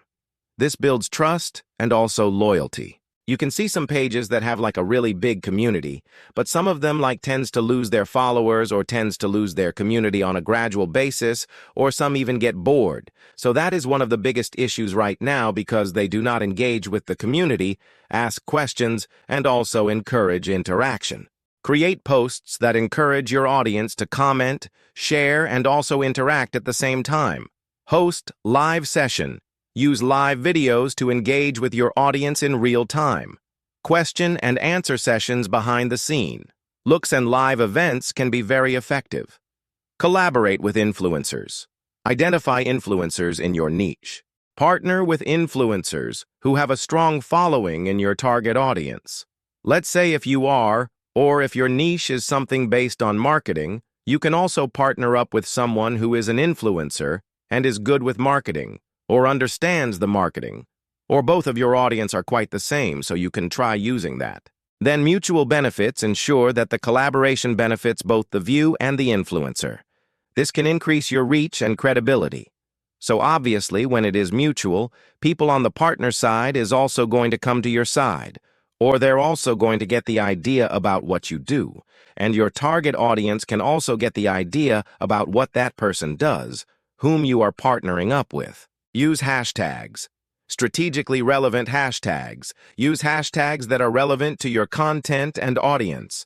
This can increase your visibility on social media platforms. Trending hashtags. Participate in trending hashtags that align with your content to gain more exposure.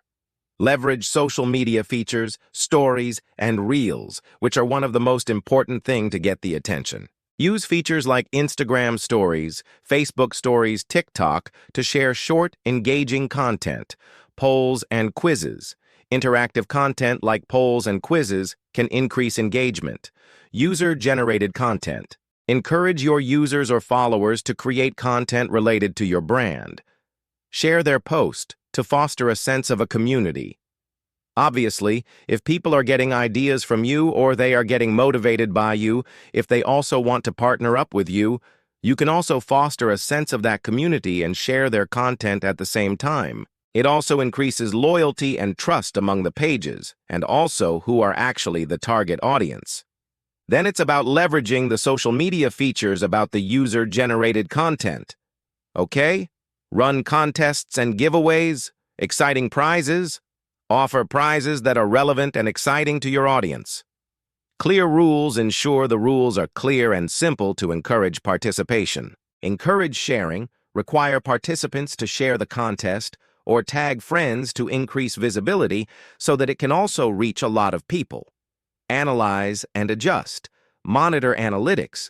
Use social media analytics tools to track the performance of your post and understand what works best. Adapt strategies. Be willing to adjust your strategy based on the insights you gather. Obviously, if you use the streams like same strategy over and over again, you'll basically see the target audience will tend to get bored, which also happens a lot in these days. So what you have to do is always be consistent.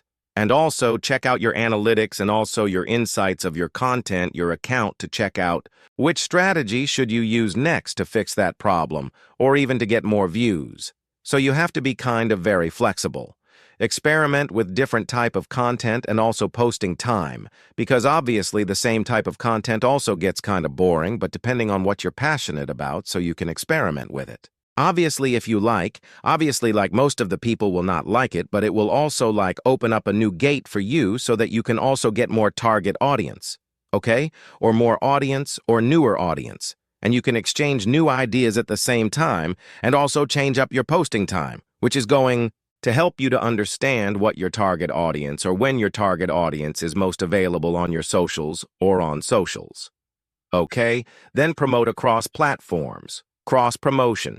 Share your content across different social media platforms to reach a wider audience. Use other channels. Promote your social media channels through websites, email newsletters, and other marketing channels. Stay authentic and relatable. Be genuine.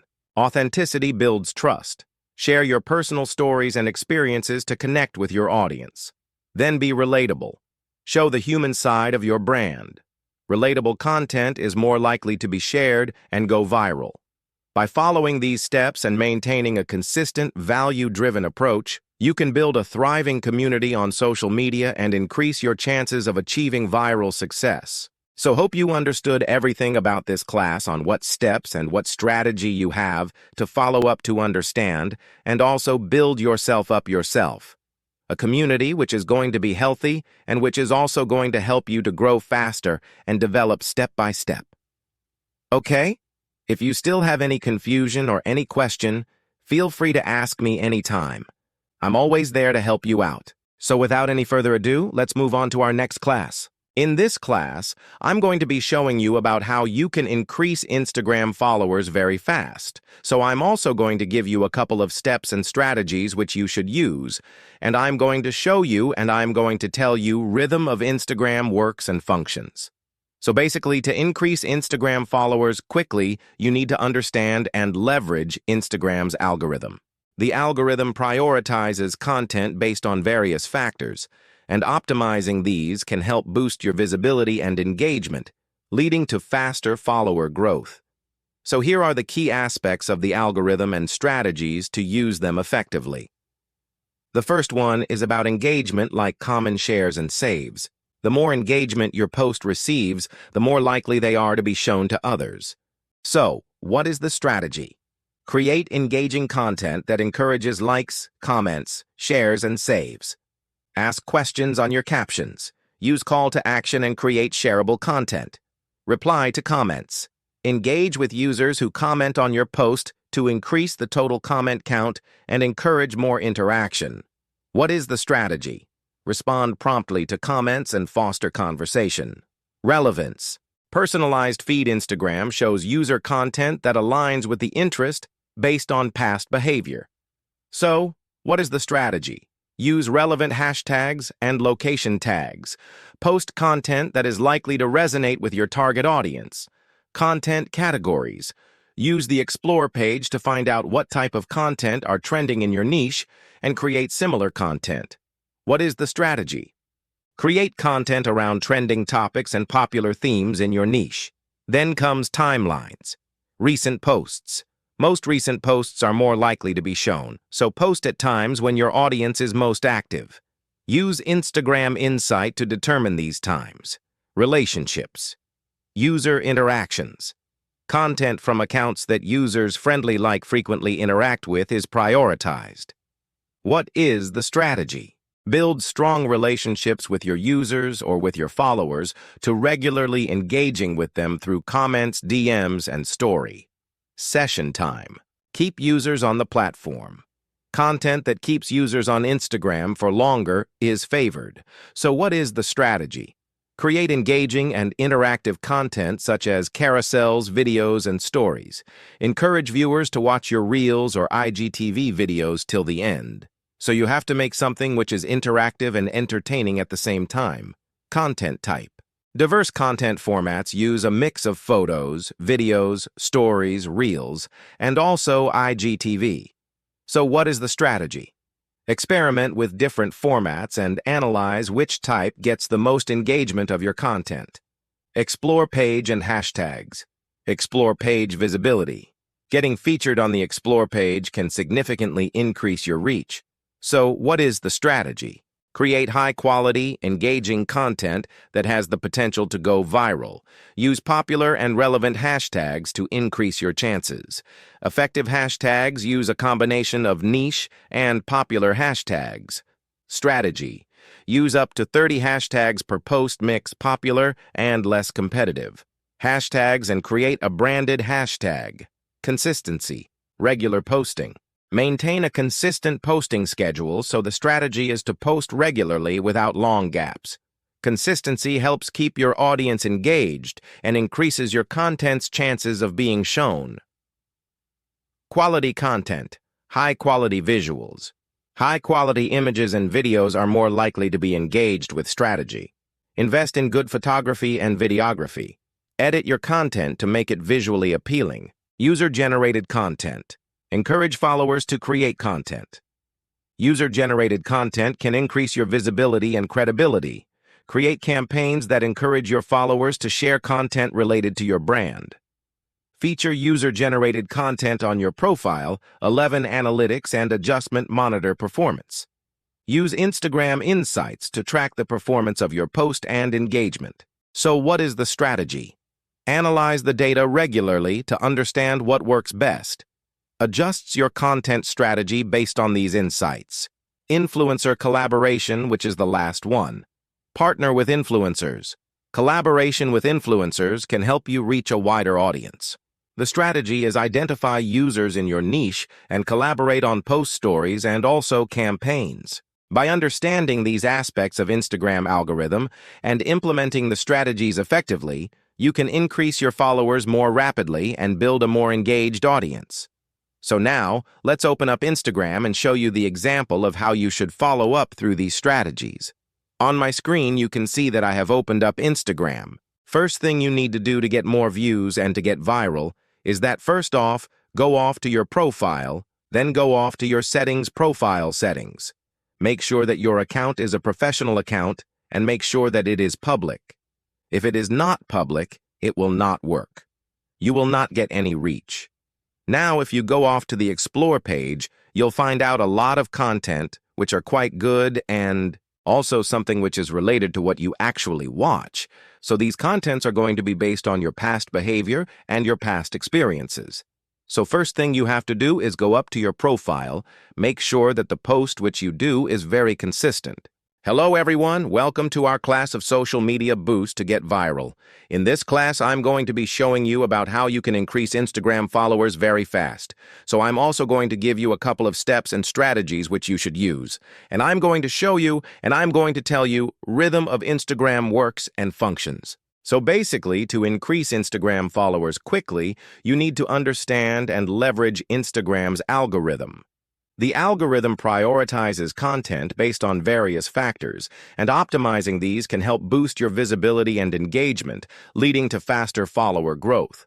So here are the key aspects of the algorithm and strategies to use them effectively. The first one is about engagement, like common shares and saves. The more engagement your post receives, the more likely they are to be shown to others. So what is the strategy? Create engaging content that encourages likes, comments, shares, and saves. Ask questions on your captions. Use call to action and create shareable content. Reply to comments. Engage with users who comment on your post to increase the total comment count and encourage more interaction. What is the strategy? Respond promptly to comments and foster conversation. Relevance. Personalized feed. Instagram shows user content that aligns with the interest based on past behavior. So what is the strategy? Use relevant hashtags and location tags. post content that is likely to resonate with your target audience. Content categories. Use the Explore page to find out what type of content are trending in your niche and create similar content. What is the strategy? Create content around trending topics and popular themes in your niche. Then comes timelines. Recent posts. Most recent posts are more likely to be shown, so post at times when your audience is most active. Use Instagram Insight to determine these times. Relationships. User interactions. Content from accounts that users frequently interact with is prioritized. What is the strategy? Build strong relationships with your users or with your followers to regularly engaging with them through comments, DMs, and story. Session time. Keep users on the platform. Content that keeps users on Instagram for longer is favored. So what is the strategy? Create engaging and interactive content such as carousels, videos, and stories. Encourage viewers to watch your Reels or IGTV videos till the end. So you have to make something which is interactive and entertaining at the same time. Content type. Diverse content formats use a mix of photos, videos, stories, Reels, and also IGTV. So what is the strategy? Experiment with different formats and analyze which type gets the most engagement of your content. Explore page and hashtags. Explore page visibility. Getting featured on the Explore page can significantly increase your reach. So, what is the strategy? Create high-quality, engaging content that has the potential to go viral. Use popular and relevant hashtags to increase your chances. Effective hashtags use a combination of niche and popular hashtags. Strategy. Use up to 30 hashtags per post, mix popular and less competitive hashtags and create a branded hashtag. Consistency. Regular posting. Maintain a consistent posting schedule, so the strategy is to post regularly without long gaps. Consistency helps keep your audience engaged and increases your content's chances of being shown. Quality content. High-quality visuals. High-quality images and videos are more likely to be engaged with strategy. Invest in good photography and videography. Edit your content to make it visually appealing. User-generated content. Encourage followers to create content. User-generated content can increase your visibility and credibility. Create campaigns that encourage your followers to share content related to your brand. Feature user-generated content on your profile, 11 Analytics, and Adjustment Monitor performance. Use Instagram Insights to track the performance of your post and engagement. So what is the strategy? Analyze the data regularly to understand what works best. Adjust your content strategy based on these insights. Influencer collaboration, which is the last one. Partner with influencers. Collaboration with influencers can help you reach a wider audience. The strategy is identify users in your niche and collaborate on posts, stories, and also campaigns. By understanding these aspects of Instagram algorithm and implementing the strategies effectively, you can increase your followers more rapidly and build a more engaged audience. So now, let's open up Instagram and show you the example of how you should follow up through these strategies. On my screen, you can see that I have opened up Instagram. First thing you need to do to get more views and to get viral is that first off, go off to your profile, then go off to your profile settings. Make sure that your account is a professional account and make sure that it is public. If it is not public, it will not work. You will not get any reach. Now, if you go off to the Explore page, you'll find out a lot of content, which are quite good, and also something which is related to what you actually watch. So these contents are going to be based on your past behavior and your past experiences. So first thing you have to do is go up to your profile. Make sure that the post which you do is very consistent. So if I do something, if I go off to you can see we have this post over here. Now if I go off to this post, and if I go off to view insight, it will show me the insights of everything. So basically, you have to check out the insights, even though you can see this one is not that popular. But what you should do is that make sure to check your analytics and insights consistently and obviously post highlights. then obviously you're going to do is post like Reels, post IGTV videos, and obviously you're going to like share stories at the same time too. So those actions or those strategies will help you to like, get rich faster. One thing you can see over here that I've also used like hashtags. So there's like 1, 2, 3, 4, 5, but I would suggest you use more. But if you want to use less, just like me, you can also do that. It's totally fine. Okay. Then obviously when you go off to the search, obviously find out who your competitor is. So if I just show you one account, let's say I'm going to show you one of the account which is like connected to me. So this account is quite popular. Okay? So this is also quite more up in the reach. And this was also on my, let's say, explore page. So these contents, when you click on them, you can see there's like a lot of these hashtags which are being used. So try using these hashtags to get more visible to more people on Instagram. So if I just click on this, you'll basically see that there's going to be a lot more content related to this. So you can see this is how it looks like. And use these type of hashtags, which are quite popular and also trending at the same time. You can see on most of these posts, there's like a lot of these, hashtags. And on them, you can see there's like a couple of interaction at the same time too. And you can see when this specific post or this specific account commented. This person also gave a feedback. Okay?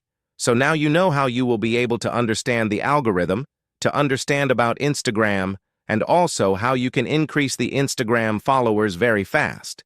If you still have any confusion or any question about any part of this lesson, feel free to ask me anytime. I'm always there to help you out. So without any further ado, let's move on to our next class. The name of the class project is How to Create YouTube Logo in Canva. I have attached in a description and also an outcome. So the YouTube logo features a red play button with a white triangle pointing to the right inside it, often accompanied by the word YouTube in a bold, modern font. The red color is distinctive and has become a recognizable part of the brand identity. So, obviously, in this class, I'm going to show you how you can create your own brand identity by making your own logo. So the first step is open Canva. In step 2, make a preset using 1600 into 480 pixels. In step 3, create or make your logo in that page. Step 4 is download that logo with transparent background. Step 5. Then go off the YouTube account and change the logo according to your need. Step 6. Take a screenshot of that logo and upload it on our project panel. So, what is the outcome of learning how to make a YouTube logo? Learning how to create a YouTube logo yields valuable outcomes in graphic design. It hones proficiency in design software like Adobe Illustrator and Photoshop, fostering skills like layout, typography, and color theory. Understanding how to visually represent a brand identity ensures consistency and clarity in communication across different platforms. Moreover, the process encourages creativity and innovative problem-solving. Essential traits applicable beyond logo design. These skills not only enhance one's portfolio, but also opens doors to careers in graphic designing or freelance opportunities, where creating impactful visual identities is paramount. So let's move on with our step. But let's also open up YouTube on our device. As you can see on my screen, I have opened up my YouTube account, and I'm going to be changing the logo. So let's say my niche is based on gaming. So I'm going to be opening up Canva on my device, and let's just use the size. One thing you can also do is search on over here to search in for YouTube logo. It's also going to give you the exact logo size which you preferably need to use, which is 800 into 800, but you can also use 1600 into 480, which is also going to be a very optimized resolution so that you can use it on all platforms. And it's not going to lose any resolution. It's not going to lose any quality if you want to use it. So you're going to type in 1600, and the height should be 418. Okay, now you can click on Create New Design, and it's that design for you. But you can see that this is almost like landscape. So obviously we don't need that. So you have to make something. So try using something like 1600 into 1600, which is going to create yourself, You know, a square type of preset or a square type of page. Now from here, you're going to create yourself up your logo. Now it could be different type of logos. So I'm going to make it very simple. So let's just go off to our web browser, and I'm going to go off to pexels.com. And from here, I'm going to take one of the photos and I'm going to turn it into a logo. So it's going to be based on gaming. So I'm going to search in for gaming and then hit on enter. And there we go. We have a couple of things which are logo. So from here, what I'm going to do is going to be turning this one into my logo. Or let's just say I'm going to take this one into a logo. So I'm going to take this download. I'm going to wait for a bit until the photo has been downloaded, and I'm going to take or upload that photo over on Canva. So I'm going to take Argo up to Uploads, Upload File, go up to Downloads, and there we go. We have the photo ready, it's uploading to Canva, and after it has been uploaded to Canva, I'm going to take it off onto my platform. So as I have it on my platform, I'm going to go off to Edit Image. I'm going to wait until the resolution is totally perfect, go up to Edit Image Remover, and then wait for a bit until all of it is perfect. Or, let's say the background has been removed up. So basically, this is how it looks like if we want to, just prepare something better. So I'm just going to remove this. And obviously, we have a lot of photos which we'll find out. So let's just go off the pixels again and find something which will look a lot more better. Maybe something like this. So I'm going to click on that and I'm going to download up this file. I'm going to wait for a bit until that file has been downloaded, and I'm going to click on Upload Files. And there we go. We have opened up this file, and I'm going to do is going to be taking it up onto my platform. There we go. Increase up the size. Click on Edit Image Bijou Remover to remove out the background. And I'm going to make it look a bit more better. And I'm going to increase up the size so that it just looks better. So I'm going to do is going to be reducing up the size. There we go. Cut it out. Cut this part out too. I'm going to cut out this part. There we go, okay? And then I'm going to do is going to be increasing up the size of this whole thing. There we go. Looks a lot more better. And then you can go off to Share Downloads. Make sure to click on Transparent Background, click on Download as a PNG, and you're going to save it up as a logo. So I'm going to also save it up as a white logo. White logo, hit on Enter. It will be saved. Then you're going to go off to YouTube over here or your studio. Click on Upload, and there we go. We have white logo, and this is how it's going to look like. So click on Done. Wait until it has been uploaded and then click on Publish. Because if you do not press on Publish, it will not be applied. Okay? So just click on Publish, and then wait for a bit until changes show up. And there we go. The changes have been made, changes published. Reload the site or reload your page of YouTube, and you will basically see the logo has been applied. Then, what you're going to do is going to be take a screenshot of this, or maybe take a screenshot, or even take the file of the transparent PNG and upload it on our project panel. So thank you for watching this video, and let's move on to our next class project. The name of the class project is How to Make YouTube Cover Photos in Canva, a description, and also an outcome. A YouTube cover, photo, or channel art is the large horizontal image at the top of a YouTube channel's homepage. It's vital for branding and should be 256 or 2560 pixels wide by 1440 pixels tall. Design design it to reflect your channel's theme, with clear text and engaging visuals that resonate with your audience. Step 1. Open Canva. Use a preset which is 2560 pixels wide by 1440 pixels tall. Step 3. Put your cover photo in that area. Customize it the way you want to. Step 4. Adjust the photo and download it with transparent background. In Step 5, use that file and upload it on the YouTube cover photo. Step 6. Take a screenshot and upload it into our project panel. So what is the outcome? Learning to create YouTube cover photos improves your visual branding skills, proficiency in graphic design tools or Canva, and ability to attract and retain viewers by clearly communicating your channel's content and style. These skills can also lead to opportunities in digital marketing, social media management, or freelance design. So let's move on with our steps. As you can see on my screen, I have opened up Canva. Now you can search in for YouTube cover like this, or you can search for YouTube banner. Okay, so YouTube banner and YouTube cover is basically the same thing. You can click on that, and there we go. We have the YouTube banner. But if you want to start from scratch, click on size, and the width should be 2560, and the height should be 14. Click on Create New Design, and it's going to create up that space for you. Now over here, we're going to get a couple of resources from online. Open up any web browser, go off to Pixels, and from here I'm going to search in for gaming, because that is the niche which is related to my channel. So I'm going to search for gaming. And here I'm going to search for something which will actually look good.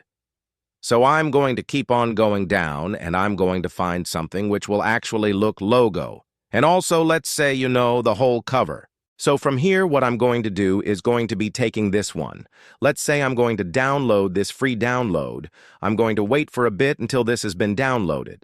I can also download this one, download it up, and I can also download a couple more to make it look a bit more better, and you can also make your own ones. That's also basically up to you how you want to work with it. So let's just go off to Canva, and here on Canva, let's just upload up the file, upload file. There we go. 2 of them. Select both and click on Open. After you open them up, you're going to place them into the platform. Okay, so I'm going to take both of them into my platform, and I'm going to keep it just the way it is. If you want to adjust it, that's basically up to you how you want to work with it. What I'm going to do is going to be keeping this just like this, so that it looks like this. Okay, I'm going to reduce up the size. I'm going to cut it out on all parts. There we go. Perfect, perfect. Click on Share and then click on Download. Make sure to keep it transparent. Background. Make sure to keep it on PNG and download it up if you want to customize it.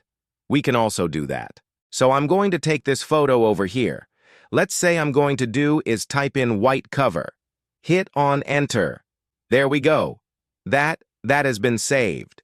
Now here on this photo, I'm going to customize it the way I want to. So I'm going to click on this photo. Press on Ctrl-Z to undo the process. Okay? This is the maximum size, so it cannot be customized. But if I take it over on this one, let's just say I'm going to take this a bit more at the bottom. So you can rotate it if you want to, but I'm not going to be rotating it. Instead, let's just say I'm going to be fixing it up. Okay? Let's just take this a bit at the top. So I'm going to click on Smart Crop. There we go. This is looking a lot more better. And here I'm going to click on Freeform. You can customize it the way you want to, and click on Adjust. If it still doesn't work, then you have to basically remove it. Let's just remove this, and let's just find ourselves another photo which will actually look good as the cover photo. So I'm going to keep going down. And let's just say I'm going to take this, or I'm going to use this photo as my cover. Okay. So wait until this one has been uploaded or downloaded. We'll have the upload file. There we go. Let's remove this. Can see this one is being uploaded? There we go. So this is how it should look like. And you can edit the image, crop it up. There we go. This is how it should look like. And after that, you're going to click on Share.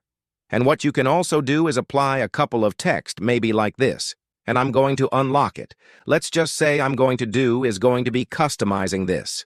There we go. Now it looks a lot more better. I'm going to click on Share and click on Download, transferring anything.